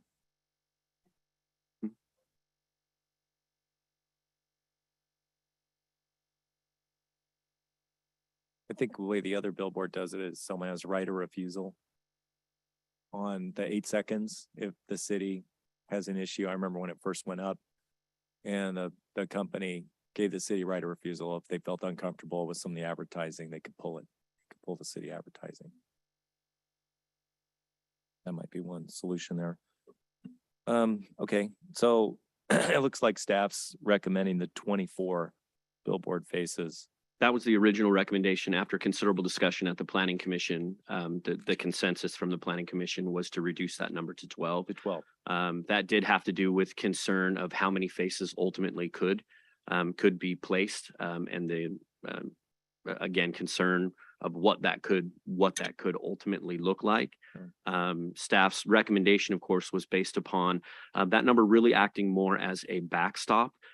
So as we continue to grow and we annex new area, we wanted to make sure that we had a number so that if that zone were to simply expand with an annexation, it wouldn't by default just open up more sign space. There would still be that number. So what that did was that gave us what mathematically what we believed was going to be that maximum amount of signs that we would likely to be see there based upon the geographic constraints that you would have there, but also to give us that control so that as we grow, we would still have that number, which at any time, of course, could be amended by the recommendation of the Planning Commission and, of course, the adoption by the City Council. As we saw, Measure C is going to go on the ballot, and Measure C is talking about potentially funding that Mountain View project in 99, which could open up things down Absolutely. south. Yeah, the thought process was to try to have allowance for the zones, but to still have the backstop. That's the reason why there was a number there at all. And then was that vote of the Planning Commission unanimous? It was not. The vote, we had one member absent. It was 4 in support, 2 against. Correct. About the language of existing legal non-conforming. It is, yeah. And the feedback that I had given to Planning Commission at that time was that staff did not feel that we needed to conduct a count of all signage throughout the entire city, because what this draft ordinance would do, first off, it's specific to the 99 area. So anything within that 200-foot buffer of the 99 within the M1 and M2 zones is really what we're looking at. This type of action would be no different than when a zoning change happens to, say, a residential district, and then you have hundreds, maybe even thousands of housing units within your community that are legal, non-conforming, meaning when they were built to a legal standard. Then the standard changed, they're still legal, and until they look to change, they remain legal, even though they're non-conforming. So billboards in any other area of town that goes outside of that 200-foot buffer within the M1, M2 zones of 99, as we're discussing, would still be considered legal non-conforming. However, they would not be eligible for any type of upgrade or a rebuild or placement outside of the area that we're talking about, which goes right in line with the legal representative from Outfront that talked about the goal that we stated within the general plan is to really reduce the overall number. And he felt that this does not do that. I would very much disagree with that, because those items that then become legal non-conforming, they remain static as they are. When they get to the point where an upgrade or a change or anything would need to happen, they are not eligible, which means that they would be removed and have to come into conformance. So you don't see that type of change overnight when you have a change of zone, but you do see that these are the type of changes that over time point you in the direction policy-wise that you want to ultimately be. Hopefully that makes sense. How much would be one of these signs that's right at the limits, 50 feet tall and 342 square feet? About how much would that cost? Put one of the. In all honesty, Mayor, I wouldn't want to throw out a number on that one, because I don't feel that I'm an industry expert current enough to be able to really call out what that could be. If you're comfortable with it, we could ask one of the representatives here what an average cost for a sign that size would be. I would just hate to throw out a number that would be inaccurate. Is there a standard number for a sign of that size?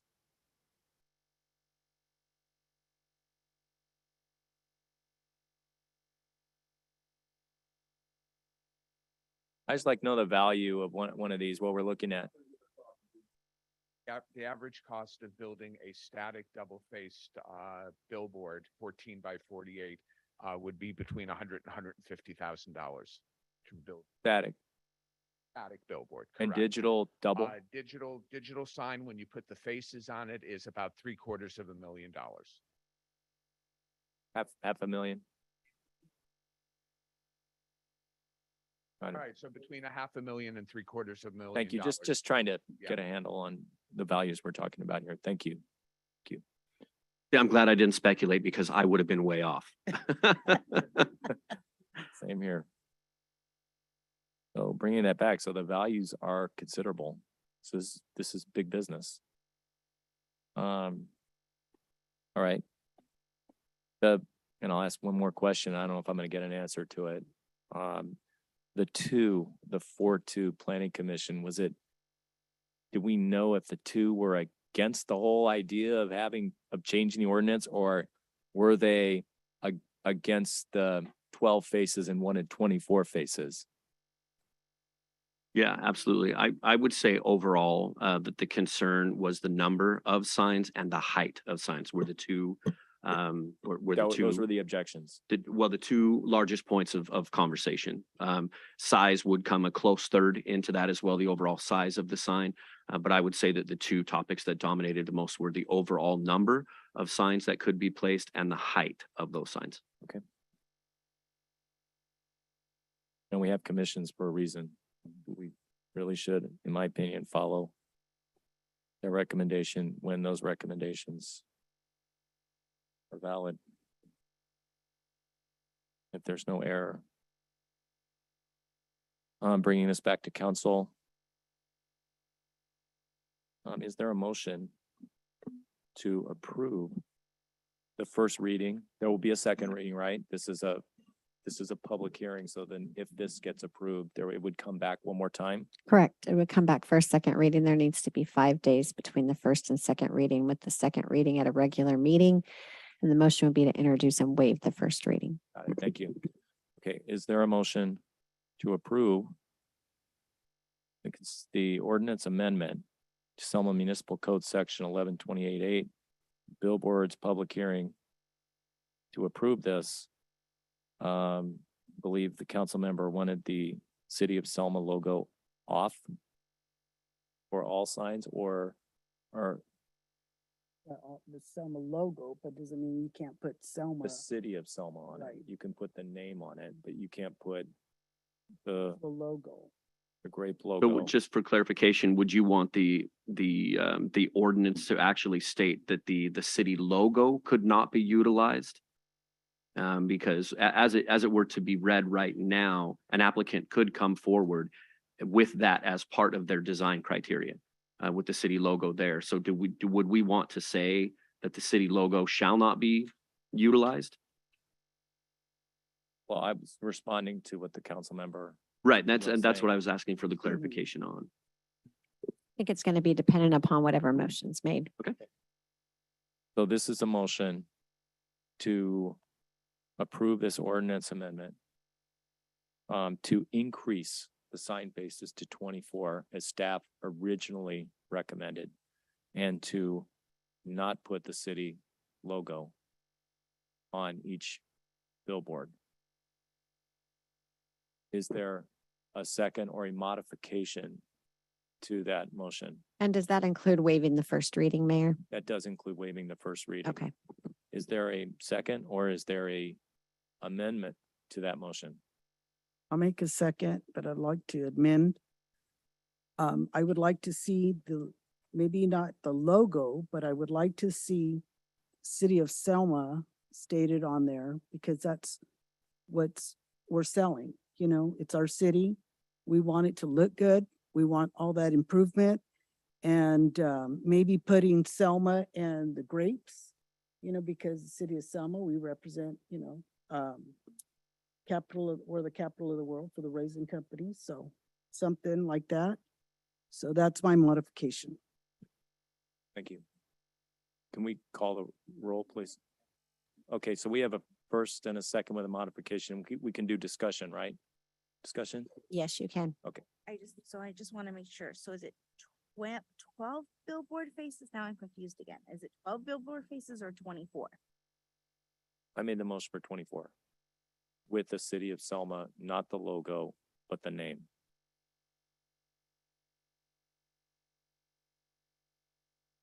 I thought it was just one. Yeah, I thought he said 12. It can have two faces, correct? Yeah. And that would mean an extra potentially, how many additional signs in the city? It would be one with 12. So how many would it be with 24? It would, if you were to say 24 and every sign had two faces, then that would be 12 additional signs. Okay. Or 12, excuse me, 12 total signs, correct. And right now we currently have 5. No, two signs. Yeah, and that's, so it's billboard faces. Right. 12 Yeah, signs. That's not why I two even do it. faces. 7 additional. Right, because that's a total including existing. That 5 is correct. signs That are double-sided. That is correct.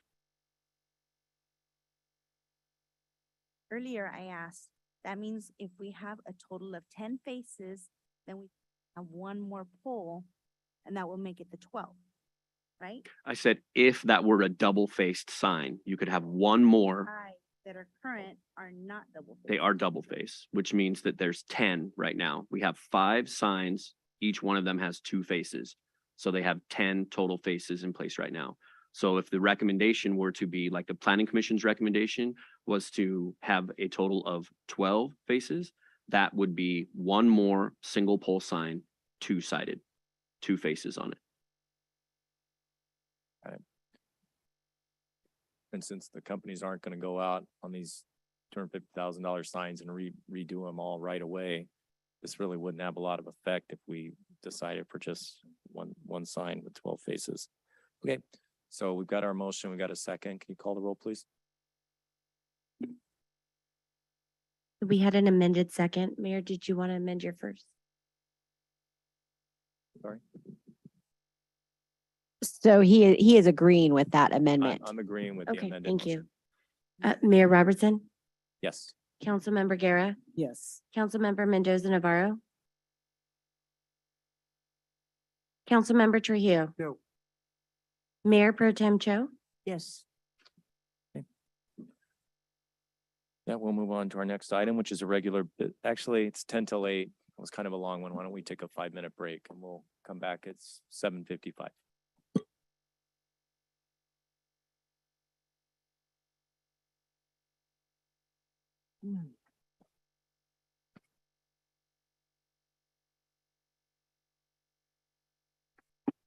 Good. Yep.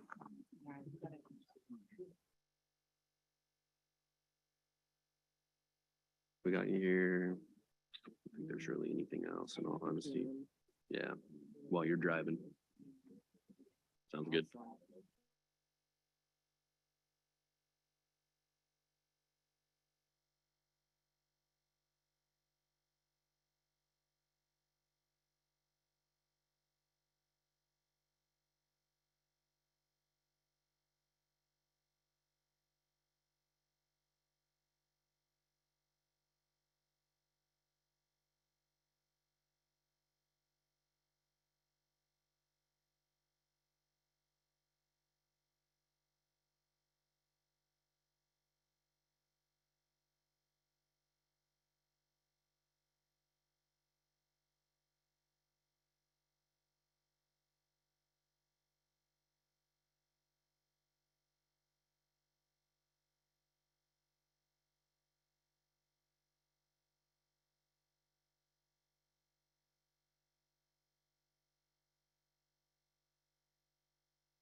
consideration of a resolution approving the terms of a private placement, a placement agent, and authorizing certain other actions in connection with issuance of pension obligation bonds.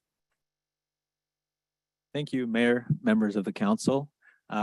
We have on the line Mike Meyer with NHA Advisors, who is our municipal advisor, along with our bond counsel, Russ Trice, and our potential placement agent with Oppenheimer. Mike is going to make a presentation with regard to the pension obligation bonds, which was discussed at the last meeting, as well as several meetings prior to that. So I will go ahead and turn it over to Mike. Thank you, Fernando, and good evening, Mr. Mayor, honorable council members. Just to make sure, am I coming in clearly on the audio? Yes. Okay, wonderful. Let me bring up the PowerPoint presentation.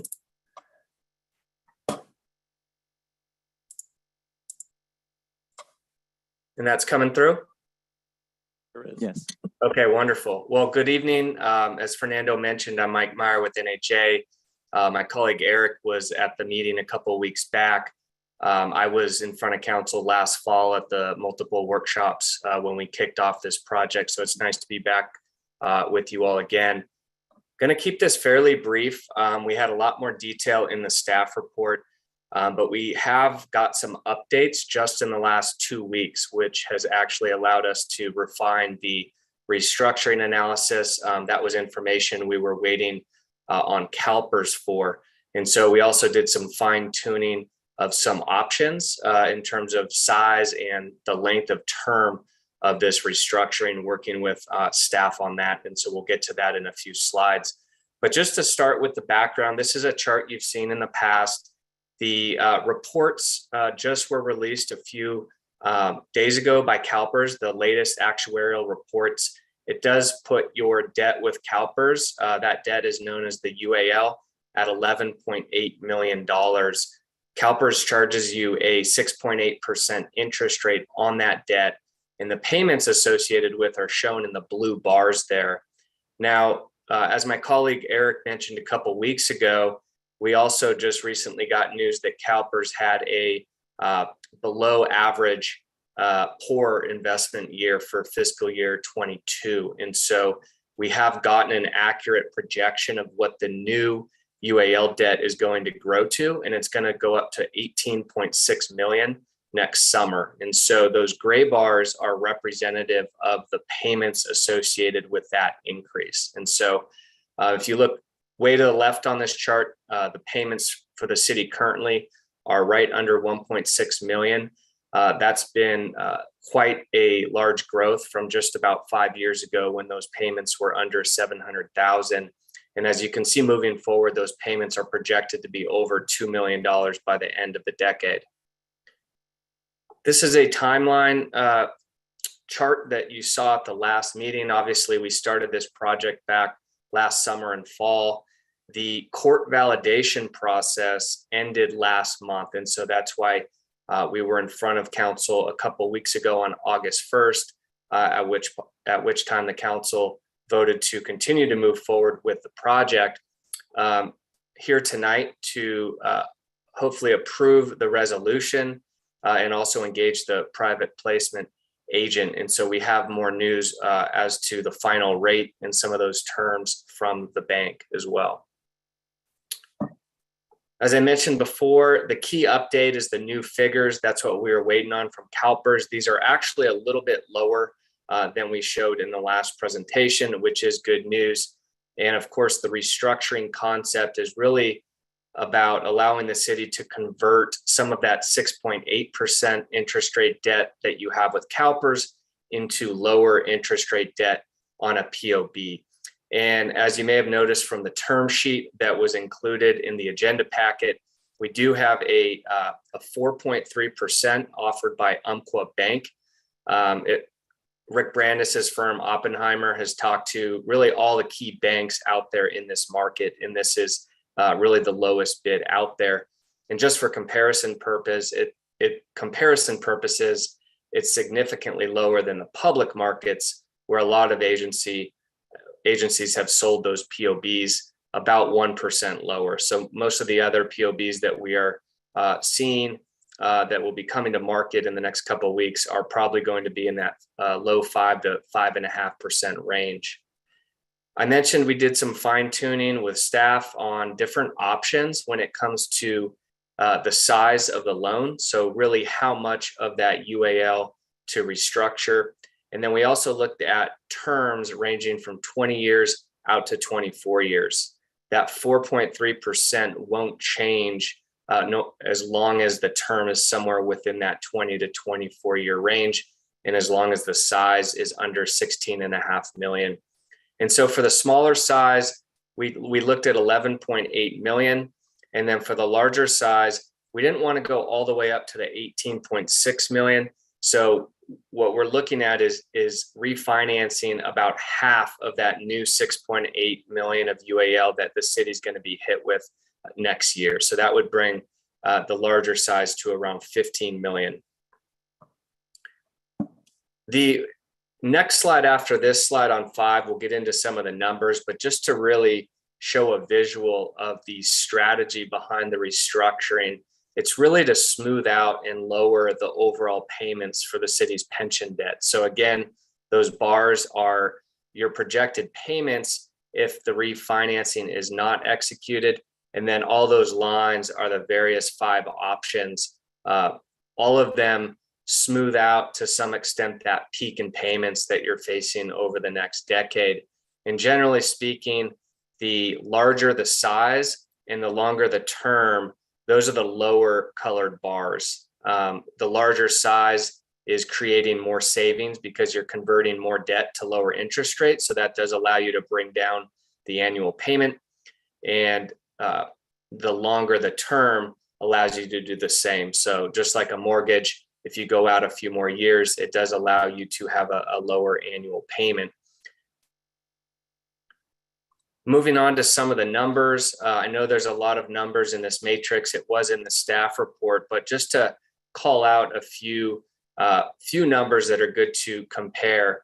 First off, on the third from the top row, we show the estimated funded ratio for each of these options. And so that's really what the miscellaneous and the safety plans of the city, those retirement plans, would be funded to after the restructuring.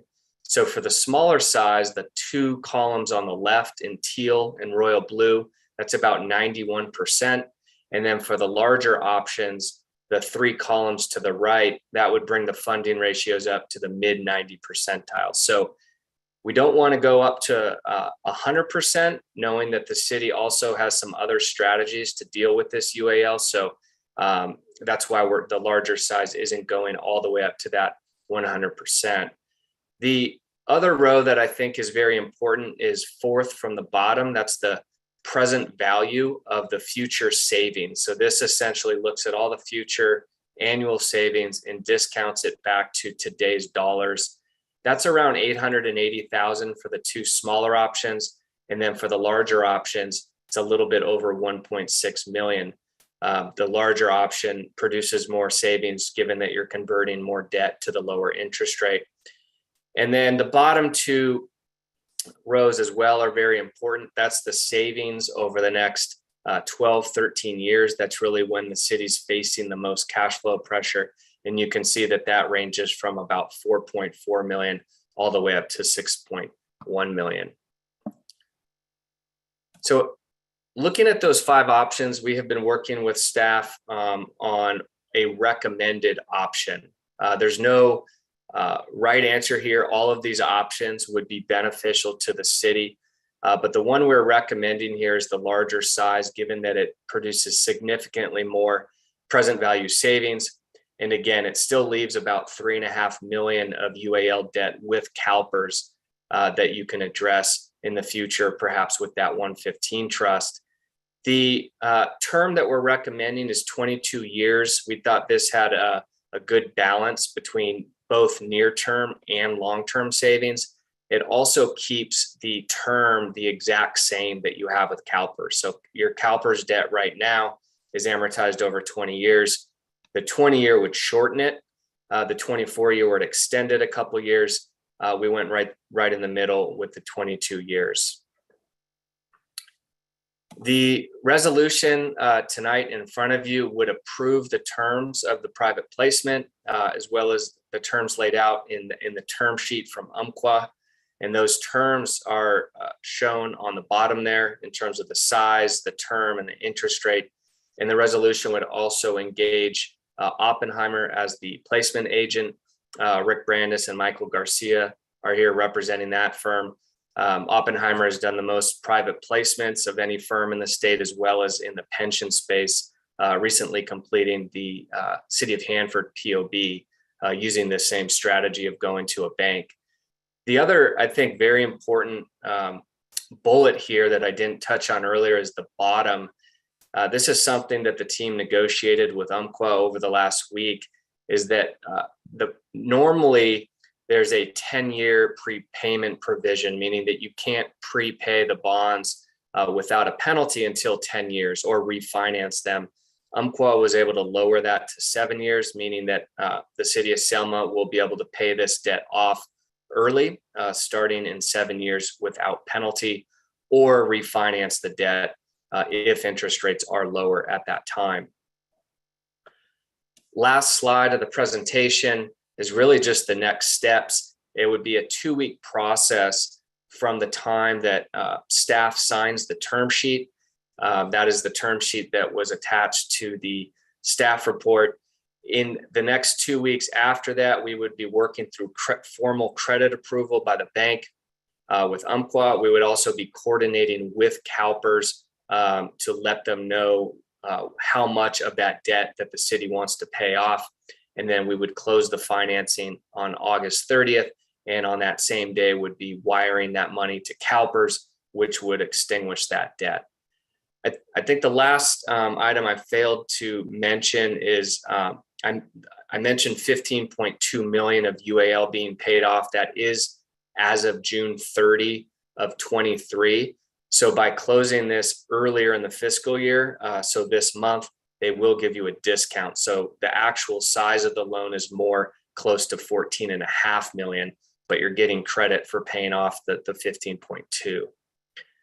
So with that, I'm gonna exit the screen share and open it up to questions. And Fernando or Russ or Rick, if I missed anything, feel free to chime in. Mike, thank you for that presentation. The only thing I think that I didn't see it in any of the slides is that Umpqua is also requesting a $4 million relationship deposit as part of the transaction, correct? That is correct. That was, sorry to not hit on that. That was in the staff report. It is in the term sheet. It does require $4 million on deposit with Umpqua. That is, part of the reason that that rate is so low relative to the market is that the city has had a relationship with Umpqua. Your lease bonds are with that bank, so they're giving you relationship pricing as well as asking for a minimum deposit of reserves. Thank you. Mm-hmm. That report, with that, we'll bring it back to council. Does council have any questions at this time before we open it up to the public for comment? With that, we'll open it up to this topic to the public for comment. Does anyone have anything they would like to say at this time?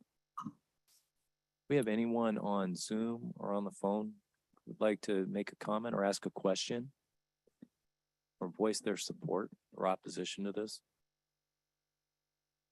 Thank you. With that, we'll bring it back to council. I had a question.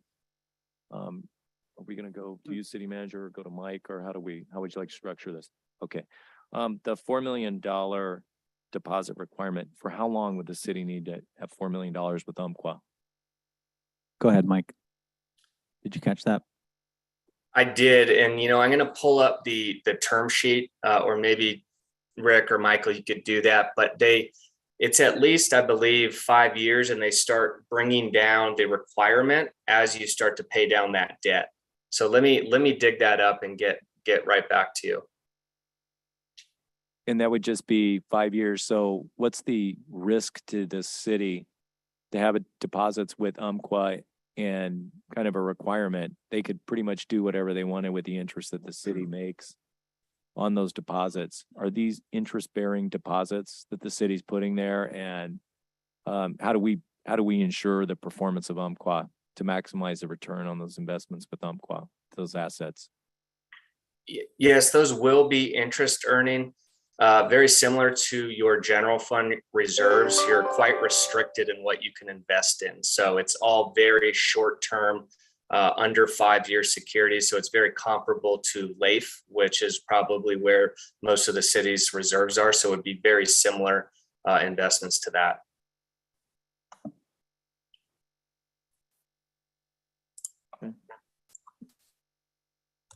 And then you said that there are not a lot of banks doing these deals right now. Seems like a few months ago, everybody was doing this with the interest rates as low as they were. A lot of cities were in the market. You mentioned Hanford. I believe their deal was a few months ago. Why not? Why aren't more banks doing these deals right now? Yeah, I'll chime first. Then I know Rick is much more active in this space than we are. This is what they do. You're correct. There's been a lot of agencies, close to 100, who have issued these bonds in the last 2 years. In the last 6 months, I'd say it's really transitioned. So from the public offering strategy to the bank strategy.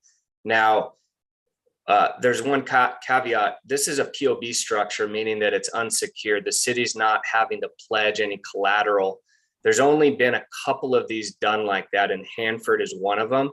Almost every other one, and we've worked on several, Rick's firm has worked on several, has required collateral. So pledging an asset such as a city hall, building, things of that nature. So there's really only a handful that have been done as an unsecured POB. Also, banks have a limitation on size. So anything really under 25 million, there may be 1 to 2 banks out there. Right now, I think it's only Umpqua. There's a lot of cities out there that have been waiting to go to market. Big cities, $100, $200 million deals that are highly rated, and they're not able to get these done at, anywhere under 5% right now. Rick, do you want anything to add on kind of the bank space right now? I know you've been talking to most of them. Sure, Mike. Hi, good evening. I'm Rick Brandis with Oppenheimer. Thank you for inviting us tonight. We work with over 20 banks, and a lot of them were buying POBs in 2021. Most of the POBs being done in 2020 and 2021 were in the public market, but when the rate started going above 5%, the benefit to public agencies declined. So we started going to the bank space, and a lot of the banks started feeling they were getting full in their portfolio with POBs, and most of them were requiring collateral. And with that in mind, Umpqua turned out to be the only bank in the last 4 months to offer a non-secured or unsecured POB. And as Mike mentioned, we work with Umpqua with the city of Hanford. We're working with Umpqua now with a couple other agencies in Northern California. They're providing the best return right now, or the best interest rate, well under 5%, and not requiring collateral. And as Mike mentioned, most cities were expecting to go to market in the first part of 2022. But because of the rising interest rate environment that quickly shot up to over 5%, they've all been put on hold. In fact, one of the last ones that came to market was the city of Barstow. But there are a few waiting to come to market, but the public market had volatility. So the opportunity to work with a bank that could lock in the rate proved to be more beneficial to public agencies. Thank you for that. Yeah. Just seems like people aren't refinancing their homes anymore either because of the interest rates. Kind of tracks with that. Another effect of the interest rates going up like they have to borrow money. And one more thing, Umpqua is the only one offering a relationship reduction in interest rate. We haven't found any other bank to do that. I just have a quick question. The 4 million deposit, that has to be at the time if we agree to move forward with this, correct? Yeah, it's shortly after, Umpqua will require the 4 million to be on deposit. And then I did look at the term sheet. The city is able to withdraw 1 million of that every 5 years. If for some reason you let's say took it all back, there would be a rate increase to 4.5 from the 4.3. So obviously beneficial to keep that money in there and then withdraw it down every 5 years.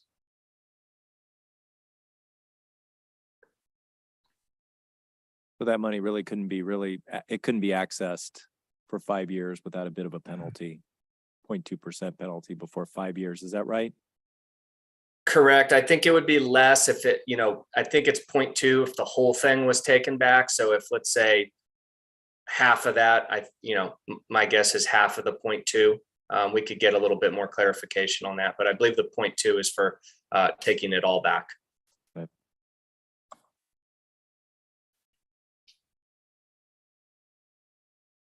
And how much is the process to go forward with this placement itself, just the mechanics of doing the placement? The term sheet is a lot of the work has been done to bring Umpqua to the table. So really it entails signing the term sheet. They will do a little bit of a credit review. That's something they've already kind of got started on in terms of reviewing the city's financials. They'll have some questions. And then a lot of the time is spent with the logistics, coordinating with CalPERS, just to make sure that the wires are all set up for closing. Thank you. Well, and just to add to that, there is a cost for the placement agent for bringing Oppenheimer on board to complete the transaction, which is $20,000 if I'm not mistaken. But there is no loan fee associated with the loan itself. That's correct. $20,000 for the placement agent. The all in the cost of issuance. They want those deposits someday. Sorry. Pardon us. It sounds like the deposits are very attractive to Umpqua right now. Get those deposits. And we have a LAIF, which is being described as being pretty similar to Umpqua. Why wouldn't the city, with all the excess cash, we have excess reserves of say 20 million, why wouldn't we just pay it down ourselves as a city? Just pay this down or put it into a section 115, that would go to paying the UAL down as opposed to going through all this. Sure. Well, that would effectively deplete our entire reserves if we were to pay down the entire UAL. And we have about 21 million in LAIF in the local agency investment fund. And some of those funds are restricted at the moment. They're basically pooled funds, and correct me if I'm wrong, Mike, but there are limitations as to what we can do with that money right now. The point of the Section 115 trust is to be able to, put money aside as the council sees fit to be able to pay that UAL. So the best vehicle for paying that down would actually be the Section 115 trust. So I mean, that makes sense with the 115 because this interest rate's really volatile with CalPERS. It could be, our UAL could be 18.6 next year, could be 24 the year after, or 12 again, could be 11 again. So it seems like the 115 is a buffer against that.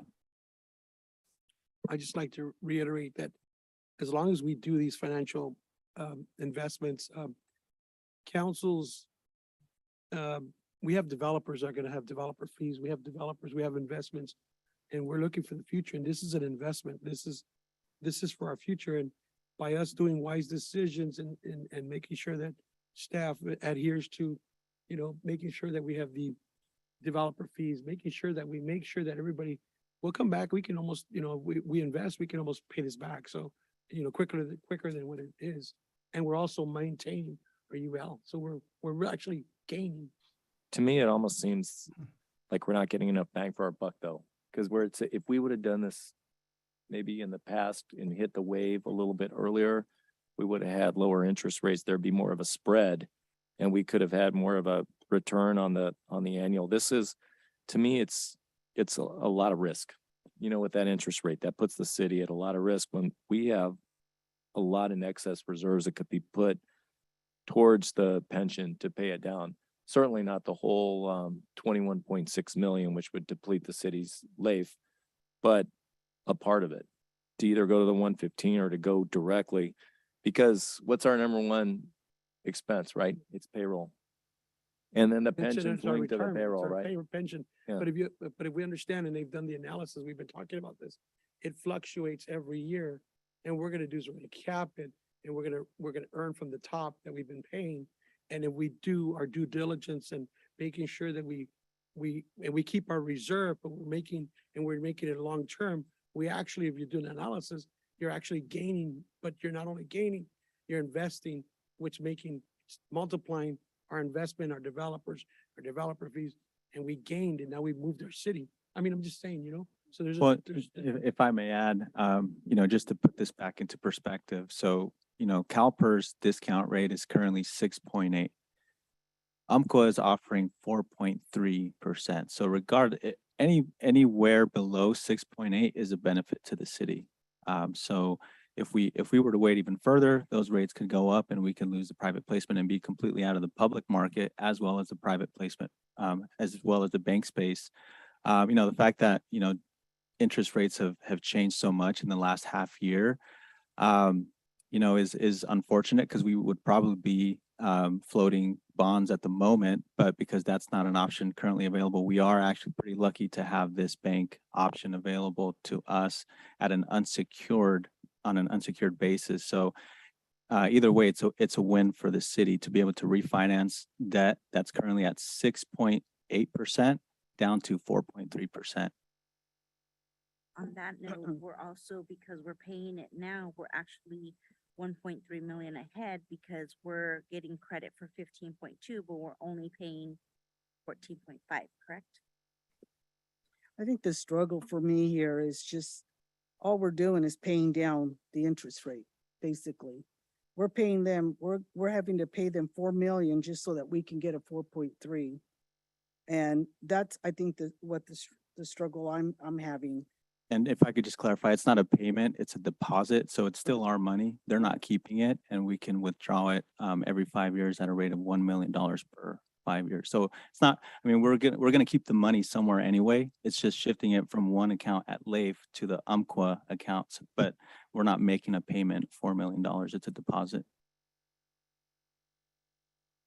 We could actually pay more, that $1,000 back to that payment if we wanted to, right? So. And the LAIF But the LAIF has no requirements on it other than what those accounts can be allocated to, right? Because some are streets and roads, some are allocated to different types of expenses. No, I don't think that that's the case. I'm not too well versed on the mechanics of the LAIF, but I think you might be confusing our funds with what we can use for those. Our LAIF is our local agency investment funds, which we set aside as reserves, but they're not funds allocated to any specific purpose at this time. Oh, so, okay. So maybe I'm not confused. We can use them then for any purpose. We can take those out and we don't have an interest. I wouldn't say any purpose. We don't have an interest rate that we would have to pay on those funds. I think that's the point. We're They're there earning with interest, correct, on We're the LAIF earning accounts. interest Yep. as opposed to having to pay UMQA 4.6%, right? So we would on the be funds. earning interest on the deposit with UMQA as well, probably more than what we're earning in the LAIF account. It's just we're shifting it from the LAIF account to the UMQA account potentially. Do you know the interest rate with the UMQA account, Mike? I don't offhand, Fernando, but we could check on that tomorrow morning. Okay, so we could be potentially earning more interest depositing $4 million with UMQA. There's no pre-penalty fees if we pay this off sooner? So the first 7 years, there is, correct me if I'm wrong, no prepayment penalty. There is if you paid the debt off in the next 7 years, there's it's kind of a tiered down penalty. So if you pay it off, let's say in year 1 or 2, there's a 3% penalty, and then every year it goes down, and then by the 7th year there's no penalty. So essentially, the city could pay the whole thing off in 7 years if it had the cash to do so. I think to the mayor's earlier point on the section 115, what we've seen with nearly every POB issuer is that they also use a 115 as kind of a shock absorber, because you're really taking control of a large piece of the debt, and you're creating a fixed payment, which is really helpful for budget predictability. But we all know that CalPERS will have some down years in the future. And if you have some money in that 115, you can really use that as a buffer in those years when those payments fluctuate. I think what this really underscores is, you know, even though we don't have a finance director, hopefully we'll have one soon, but we should be putting more than 300,000 towards the UAL every year. We're doing the minimum right now, and this is a responsible way of at least looking at it, putting our foot in the water. And I am happy about that, and I'm optimistic that we can get a really good plan for this, because this is a huge exposure to the city. It's huge. The salaries are the biggest expense the city has, we've just said, and the pension is a huge liability for the city in the future and variable. And this does, to a degree, smooth out that variability. At the same time, the 115 is important for that part that the city should not responsibly pay down on the UAL. So I think it's an important part. It's just, is there enough spread between the 6.8 and the 4.3 to justify all the machinery? And the city has a life of, as the city manager has said repeatedly, over $20 million. So, okay, with that, we could talk about this all night. Is there a motion, one way or the other, for the consideration of a resolution approving the terms of this private placement, the placement agent, and authorizing certain other actions in connection with issuance of pension obligation bonds? Is there a second? Call the roll, please. And just before the roll, just so we have a clear record, that was to adopt the resolution and approve the recommended POB structure. And did anyone have anything to say before we put this back to council for a vote? Okay, with that, could we call roll, please?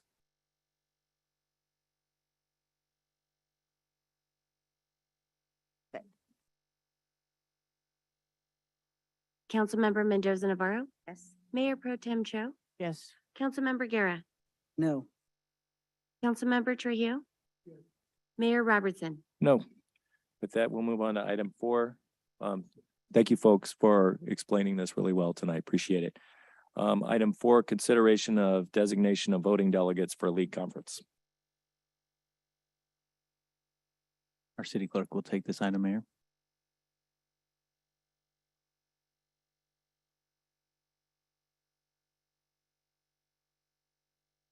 Members, what you have before you is a consideration of designation of voting delegate for the league conference.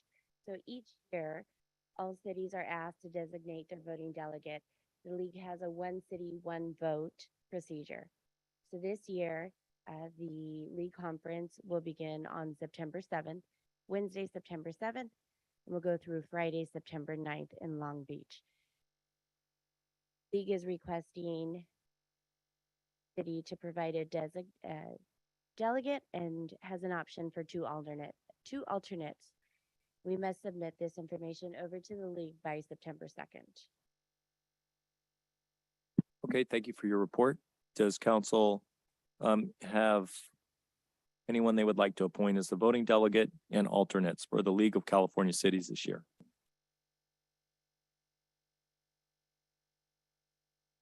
I recommend Councilman Trujillo. Are you making a motion? And do you agree? As the voting delegate? Well, who's going? Can it be ours? I think last year you had me do it because I was the only one going, but I think this year you have 3 council members going. Can I pull back and make a motion and appoint Councilwoman Blanca Navarro? Are you willing to be the voting delegate? Okay, and is there a motion? Do we do the delegate and the alternate at the same time? Can we do it at the same time? You can do them at the same time. You can make a motion on who's going to be the delegate and the alternate. Yes. So we have a motion for Councilmember Mendoza Navarro as the delegate and Mayor Pro Tem Cho as the alternate. Is there? We need to. You can have up to 2 alternates, but you only have to designate a primary and one. Okay. are you designating yourself as the second, Yeah, that's like, the third? yes. The second yes. alternate, the third delegate? And it's 5 All right. default. That's getting confusing. All right. Is there a second? I'll second it. All right, call the roll, please. Councilmember Trujillo, Yes. Councilmember Guerra, Yes. Councilmember Mendoza Navarro, Mayor Pro Tem Cho, Yes. Mayor Robertson. Yes. Thank you. Thank you. Next item, consider resolution approving revisions to master salary schedule relating to economic development manager. Thank you, Mayor, members of the council. The item before you at this moment is with regard to a currently vacant position that we have, which is our economic development analyst position. Our incoming community services director, Amy Smart, previously occupied that position, but with her promotion to community services director, we are now looking to change the title of that position to economic development manager in order, well, really for two reasons. The first reason being it would allow us to more easily recruit for the position. It's easier to recruit for a manager level position than it is for an analyst level position, at least in the economic development space. But then additionally, after internal discussions and with Ms. Smart's experience at ICSC, the trade show that she attended when she first arrived at the city, it was clear that when you're out there at these trade shows trying to recruit companies to locate in Selma, they're much more likely to hear your pitch and listen to you when you're a manager or a director level rather than an analyst level. That's just the way the industry works. The decision makers and the site location specialists want to talk to the decision makers, and certainly a manager title is much more conducive to that than an analyst. That's really the only change that we're proposing, changing the title. We're not proposing any increase to the salary. We think the salary is adequate for that, the level of compensation, for the duties that are required for this position. So at this time, staff is requesting approval to change that title to economic development manager.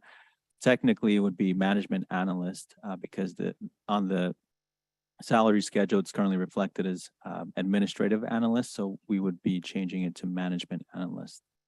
Thank you. Thank you. Any questions from council at this time? Do we have any questions from the folks here who are still here? Do we have anybody on Zoom, on phone? All right, bringing this back to council.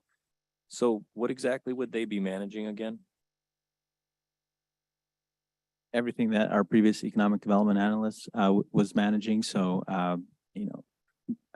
trying to recruit businesses to Selma by attending trade shows, developing relationships with our existing local businesses, and actually, for the time being, until we're able to hire a grants manager, helping with grants as well, and all the work, the administrative work that goes with that. During COVID, and we're not completely out of COVID yet, that position also helped coordinate those COVID response initiatives as they relate to local businesses. And then obviously being a liaison with our local business community, the Chamber of Commerce, and other agencies that are like the EDC, the Fresno EDC, and other agencies that are specific to economic development. But they wouldn't be managing people necessarily. It'd be relationships. Not at the moment. I mean, potential as vendors and there's potential to continue to add staffing as our city grows, but there is nobody else to supervise at the moment. And there's no plans to increase the staffing in the economic development department. Not currently. And then I know I've been to ICSC a few times, and the people you meet with there, what I found, they're not definitely management either sometimes, so you're dealing with a lot of real estate brokers, and you're dealing with people from, say, Bass Pro Shops that everybody wants, and you got to have 50,000 or more people, and they look at your data, and if you got it, you got it. If you don't, move on, right? So it really is important to get their attention somehow. There are lots of ways to do that, but if a title does it, if that helps the city to get in there, that's definitely important. Does council have any discussion on changing the description of the title from administrative analyst to management analyst? Is there a motion to approve or deny this? Is there a second? I'll second. Call the roll, please. Councilmember Mendoza Navarro, Mayor Pro Tem Cho, Yes. Councilmember Guerra, Yes. Councilmember Trujillo, Yes. Mayor Robertson. Yes. Item 6, consider scheduling a workshop for the Rockwell Pond Park project at the request of the owners of the Selma Grove Commercial Development Project. Yes, thank you, Mayor, members of the council. The owners and developers of the Selma Grove commercial project that is planned north of Floral on the west side of the 99 have met with council members individually to discuss their project and the synergies that the Selma Grove project would have with the city's planned Rockwell Pond Park project.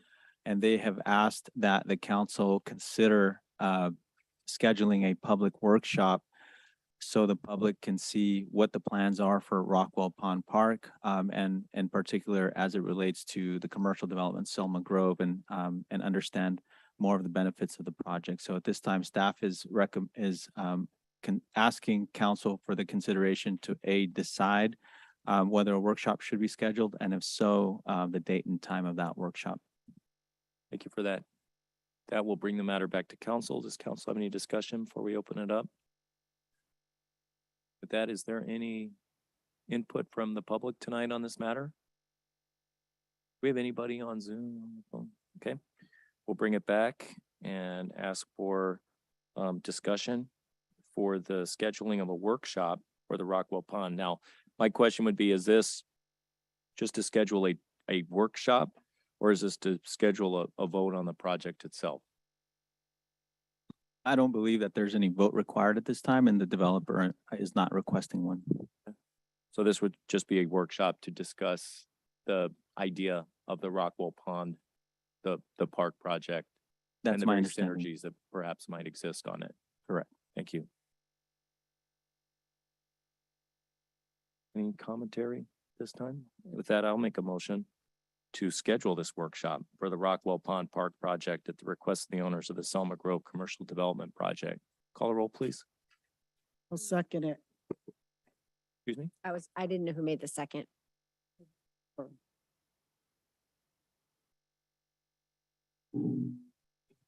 Mayor Robertson, Yes. Councilmember Guerra, Yes. Councilmember Mendoza Navarro. No. Councilmember Trujillo, No. Mayor Pro Tem Cho. No. Okay. With that, we will go on to staff report. City Manager? Thank you, Mayor, members of the council. Nothing to report except just a reminder that City Hall will be closed on Labor Day, September 5th.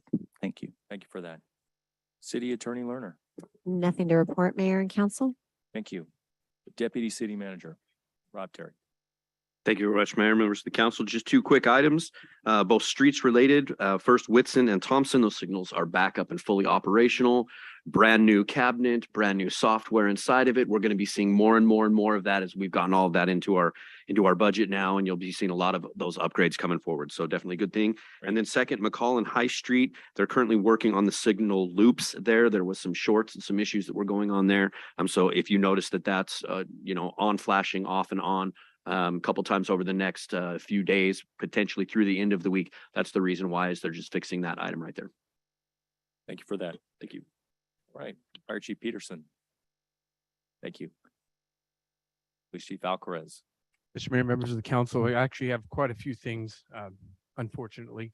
We are still on the lookout for Miss Jalissa Fuentes. We are working with the Fresno Police Department and some of their analysts to refine some of the cellular data that we've gotten to refine our search and we're constantly working with the family and in communication with them to ensure we get Ms. Fuentes home as quickly as possible. Additionally, we have code enforcement working feverishly throughout the city, identifying aesthetic nuisances and other code violations. So I'm very proud of them. They've been extremely busy and are coming along well with the new expectations and standards that we're setting out. Additionally to that, we had the probation and compliance team, AB 109, come into town last Tuesday They did some compliance searches, during which time we were able to find a Cedeno gang member which was on probation with ammunition, which was in violation of his terms, as well as a second gang member with a sawed-off shotgun, which is in violation of his terms, both of which were booked into Fresno County Jail. We are continue to work on our tagging and graffiti that are throughout the city. Our code enforcement and law enforcement officers are doing a phenomenal job in trying to notify our residents. As well as that, we have tagged approximately 200 vehicles throughout the city of Selma for either 72-hour parking violations and or expired registration over 6 months. And the main focus of that is to build Selma better, clean up our city, and make it more aesthetically pleasing. On that note, on Thursday, August 25th at 6 p.m. at the Selma Police Department, our community room, we'll be holding a public safety forum more focused towards law enforcement to talk about how we build Selma better. And I would encourage, we've made a little video. I'm not the best actor, but we've put it on Facebook. We're going to put that out with some flyers and again, encourage people to come down and sit down and speak with us as a department on how we build Selma better and make it create the best quality of life for our citizens. We're not reinventing the wheel. We're using existing codes that have been on the books for many years. And it's just a matter of again, setting expectations and standards and adhering to those. So I know it's a little bit uncomfortable, but I feel it extremely necessary for the goals and objective we've set out here for our citizens of Selma, because they expect nothing and deserve nothing less than excellence. So it's one small chunk at a time, and we're clawing away at getting there. So I think that is all. Thanks, Chief. Appreciate that. Can you repeat the date? Oh, yes, I apologize. It's going to be Thursday, August 25th at 6 p.m. And I apologize for my voice. By the end of the day, I've talked to No many apologies people. necessary. I think we're all there. So I apologize. For all of us. But again, I will keep everyone informed as to how we're proceeding and how things are going. And I know it's uncomfortable for our community. Our intention is not to make things uncomfortable. It's just to achieve those overall goals and objectives, which is make Selma beautiful, because I think we all want that. Well, on that topic, if I could, I know Council Member Trio has talked about several times that dent in the police station looks terrible. When are we going to fix that? We have people coming over on August 25th. We're all tired. Can we fix that? Can we make an agenda item to fix? Just do it. Just get it done. Or I can take that, Chief. We've tried. what is it going to take? The advice, we were ready to bring it to council, and then the advice that we got from the city attorney was that it needs to go to bid. So we were working with the city attorney to develop the bid documents to be able to issue that. And I think we're at a place where we're getting ready to do that now. It's just a matter of getting it out, and then also keeping it open long enough. There's only a handful of firms. It's a very small job, relatively speaking, but we're hoping to have that awarded hopefully within the next month or so. Okay. So I think we're all really united on this, that we want that fixed and want our police department to look sharp. Thank you for that. I just want to say, and I wasn't going to say it, but you say that it's hard, it's a hard fight, what you're doing, but me and my wife were walking our dogs and we seen actually you guys in action towing a vehicle. That vehicle has been parked there for a long time, so I really appreciate it in our neighborhood. And I mean, it's just something that has to happen. We want our community clean. We didn't make it. So thank you for that. We really appreciate that. Community services. Good evening, Mayor and council members. I do not have anything to report as I'm still new here, so working on some things, but I did want to give 3 quick shout outs because I think some people deserve some recognition. First, congratulations for a phenomenal national night out to our public safety agencies, community service officers, Nora and Stephen did a phenomenal job. I was with them throughout the steps, and everything that we threw at them, they were on it and they were eager and they were excited to bring this to our community. I've been a part of probably 50 national night outs at various spaces and installations, and this was by far one of my favorites. So congratulations to your team. They did a lot of work in the time that we had together. So I appreciate that. Secondly, I would like to thank our public works crew. They have been driving me around park to park to park to park so that I can get more familiar with the needs of our community. So I appreciate them taking the time. And then finally, I would like to thank Chief Rob for answering a call. Unfortunately, I did have my first 911 call that I had to make from the senior center last week. Fortunately, the gentleman is okay, but I was very impressed by the quick response time of the fire department and the EMTs. I mean, I was floored. They were there way faster than I expected. So I do appreciate that support. Unfortunately, we do have to sometimes make those calls from the senior center. So it is nice to know that they are there that quick. So thank you guys. Then I had sent an email to the city manager about the issue going on with the park right now. The Bandits are practicing at Schaefer. Adult softball is taking Schaefer from Tuesday and Thursday, and the kids are having to transfer. They're having to go to Ringo Park, and they're hurting their knees because it's hard pan over there and there's some rocks there. And is there any way that could be maybe the schedule for the adult softball could be looked at for Schaefer so those kids, wouldn't have to endanger themselves? Sure, we can look at the options available for that. Great, thank you for that. All right, with that, we'll move on to council reports. Councilmember Mendoza Navarro. One is, yes, congratulations to the safety or our police department and fire department for a really good national night out. I was able to attend Lincoln Park and also Cueva de Oso at Shockley Terrace, which is actually owned by the Fresno Housing Authority. And then I wanted to give a shout out to Fresno Housing Authority because they actually provided me with about a stack like this, a big stack, of tickets to the zoo. So the partnership with the zoo and with Chaffee Zoo and Fresno Housing Authority, we were able to provide zoo ticket families in our area because of the brackets. And so I was everybody's best friend after they made the announcement. So I'm excited that, I was able to provide those to a lot of the families. And then also I attended the soft opening for Max's Lounge, which is a really, it was really nice. And it is restaurant, but it was really nice to see it open and really, there was a lot of people there, and so I'm excited for that nightlife downtown. So, and that's about it. Thank you. Councilmember Trujillo.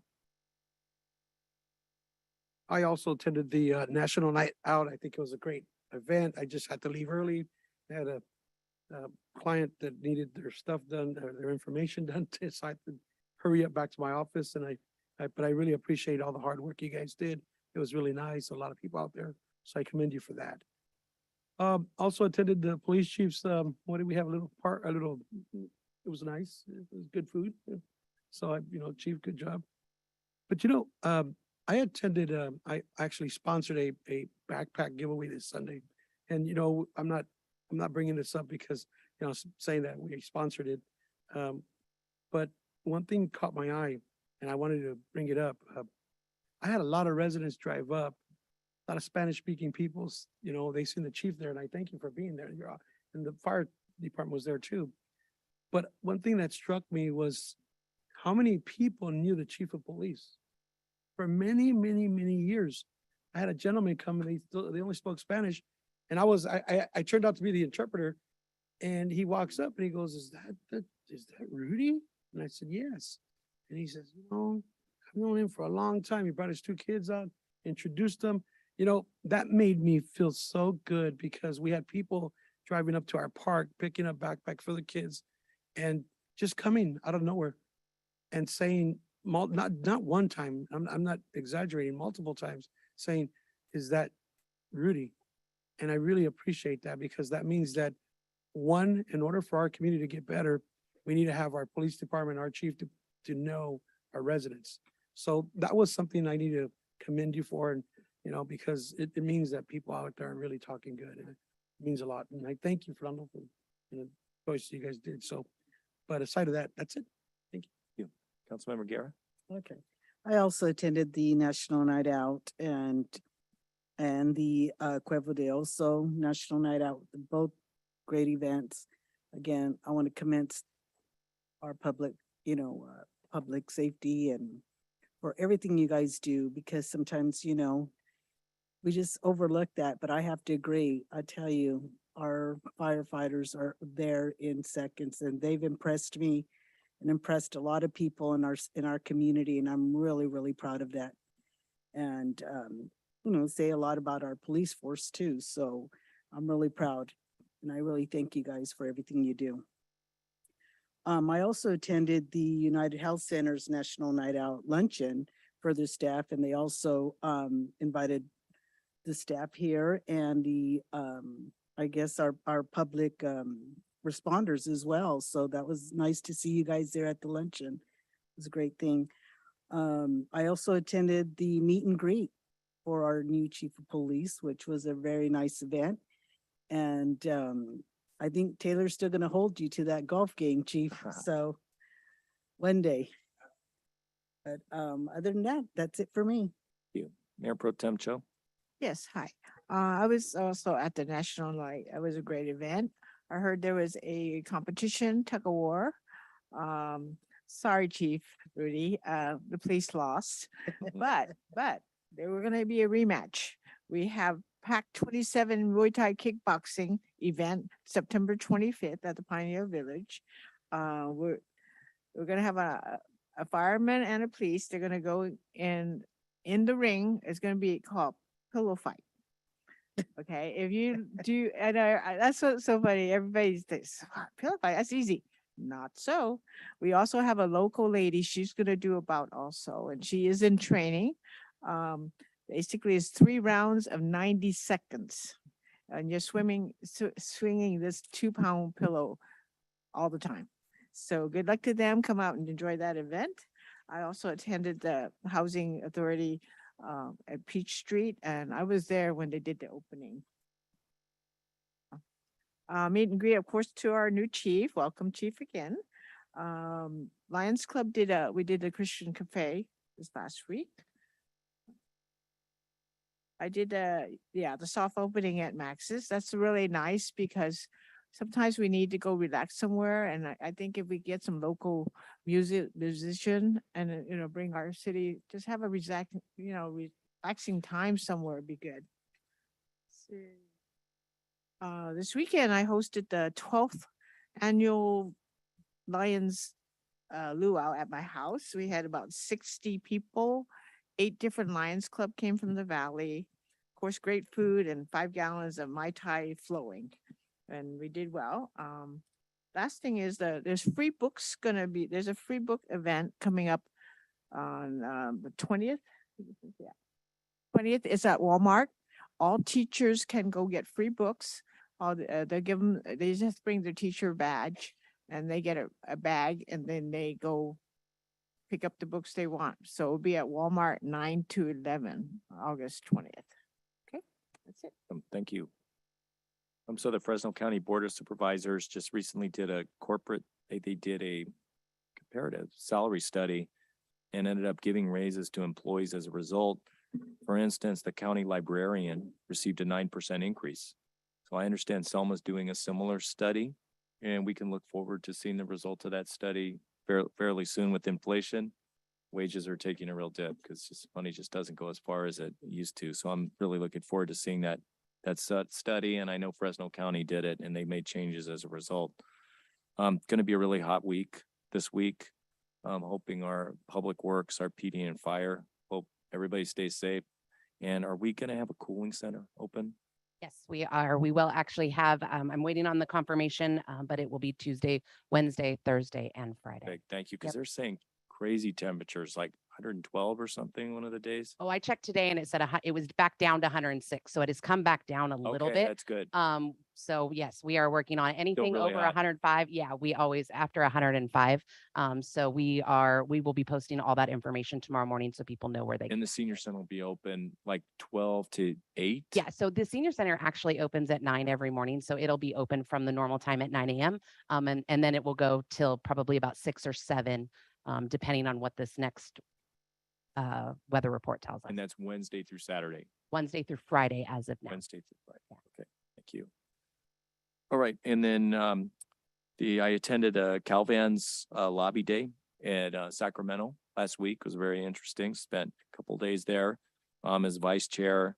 I've been with this organization for a couple of years now, and we've gone kind of from the brink, and we've come back, and it's a very worthy organization that provides rides. I'm sure everybody has seen a Calvan's van somewhere in their town or seen them on the roads, and they provide rides for farm workers and for corrections officers. And they're growing. They're definitely growing. And I just want to throw it out there that Calvan's just provided the scoring impetus or additional points for the Many Mansions grant down in Ventura for affordable housing. That's what put it over the top. And I think we have the same opportunity here. We hear a lot of words about affordable housing, but how do we get it? How do we put it over the top? And Calvan's is one way, and FCRTA, Fresno County Rural Transit Authority, is another way of doing that and actually making it happen. The Selma Bandits are having a practice. They are having their practice on Wednesday at 6:30. That's the night before their first game. And they've invited the police and fire chief to come out and give inspirational talks at 6:30. No one's holding you to it, but if you're around, they've asked the mayor to say a few words and the city council, if the city council would like to come by. Everyone's invited. It's the night, it's going to be at Schaefer, and it's going to be at 6:30 the night before their opening game. So it'd be nice to at least stop by and, congratulate them and wish them well for the season. I also want to say a thank you to the city for cleaning up that area north of Sierra. I mentioned at the last meeting. That happened. City got out there, and it was interesting. The person who complained or reported the problem said there was a vehicle waiting to dump trash there while the city was out there cleaning up the site. So, that's not where you dump your trash. But it was really good of the city to be out there. With that, we'll move it on to oral communications for the last time. Does anyone have anything they'd like to say?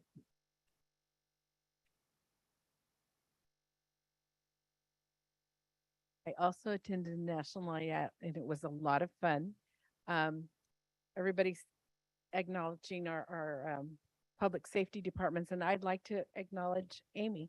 She had according to the departments, she had some really fun ideas that the departments were able to implement, and I think everybody had a really good time. So great job.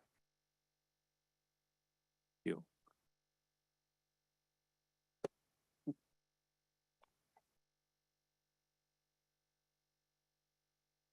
Tim Avalo, 1701 Dinuba. Rudy, I'm sorry I didn't attend your night out. Okay, I apologize. I was busy. This way, sir. Project for the city of Selma. Let's go this way. Looking at you Thank guys. you. Thank you. America, freedom of speech. Remember that. Okay, yeah, and I'd like to thank the people that work for the city. I know they have a tough job ahead of them. And the other issue I want to bring about is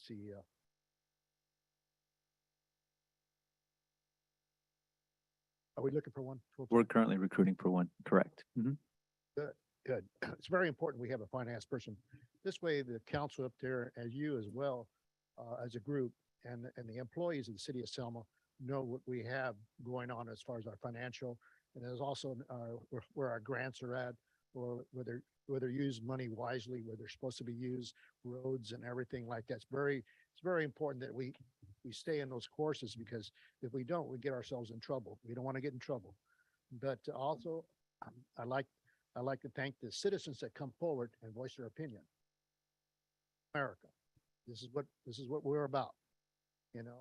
We're up there here to serve the people. You took an oath, do it.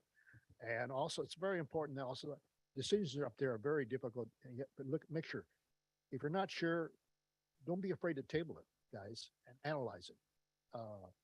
Like the billboards and everything like that situations. Things like that. If you're not sure, table it, analyze it a little longer. It helps you guys out, okay? So, and other issues too, that come about. If you're not, guys, not sure up there, there's no harm in tabling situations and analyzing and getting more information and making those wise decisions. And I thank you very much, guys, for everybody's up there, what they do, their hard work. Thank you. Anybody else?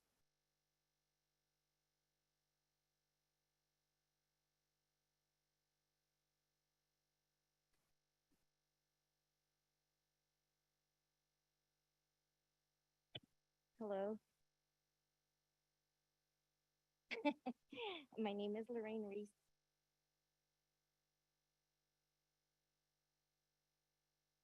Other agendas or issues have come along with, the county and stuff when I asked something of you guys or the city, so I know that you guys do.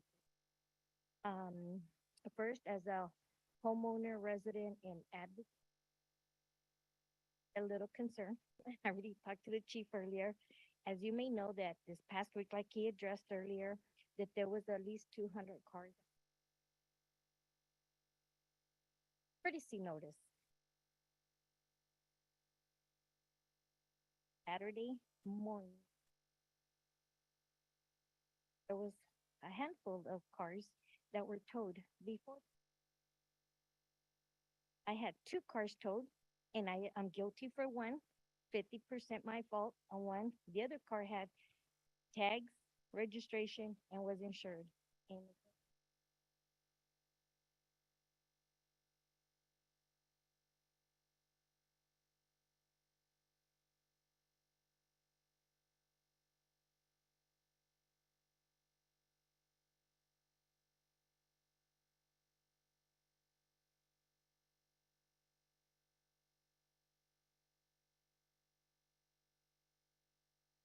families were out of town, okay, on vacation, right?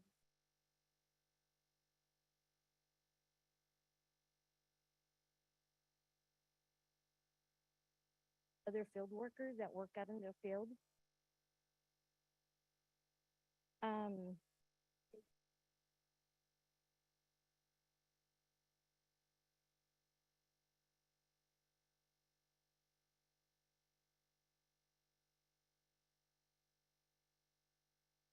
Courtesy notices were given.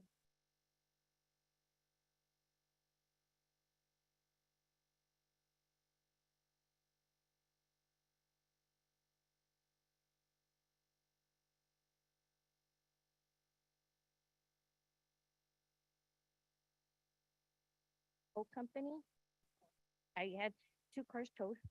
One is 700. That's not including the release. That was total of 800. There were not one, but 2 cars. That happened to me. A lot of other people lost out. Struggling, losing family. COVID, high gas prices. Children going back to school. Thank you very much for your comments. Appreciate that.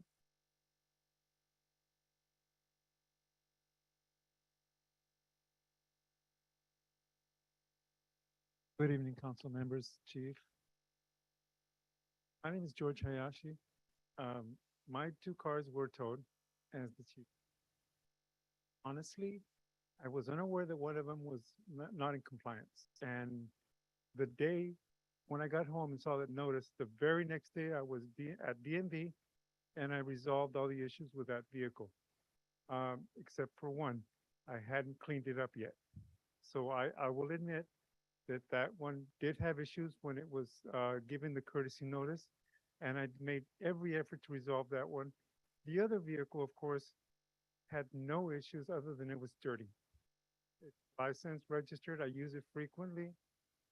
Just been parked for a couple of days, had some few cobwebs and dirt on it, and that's all that was wrong with it. licensed, insured, everything in order. We spoke with the sergeant over the weekend, on Saturday, when the cars were taken, again, before the 72 hours were up. Now, we applaud the city and the chief in his efforts to clean the city and even this project and removing, abandoned or unattended vehicles. We agree with you completely. Issue I had was, and I'm glad it was brought to my attention, I was able to correct it, was having the cars towed before the 72 hours were done.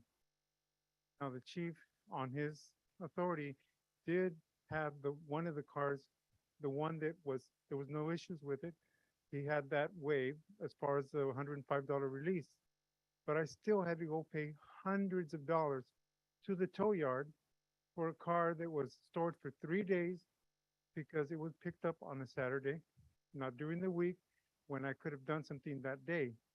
And also, that never should have been tagged, never should have been towed, and never should have been taken before the 72-hour courtesy notice allows me to resolve the issue.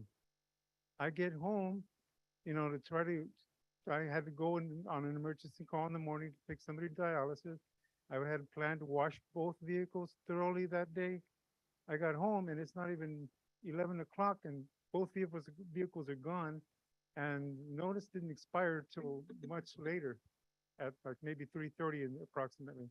So I'm concerned I'm just one person I'm sure it was over 200 vehicles that were tagged, and I'm sure many of them deserving as one of mine was. But the other one, what recourse do we have? The ones who shouldn't have been taken, who were in error, I'm not saying deliberately, but in error, tagged, cited, and towed. And I guess the chief, I support him. I'm glad of what he's doing to clean up the city. And it's just, what can we do about the vehicles like the one that was taken? Thank you for your comments, sir. These are administrative citations, is that correct?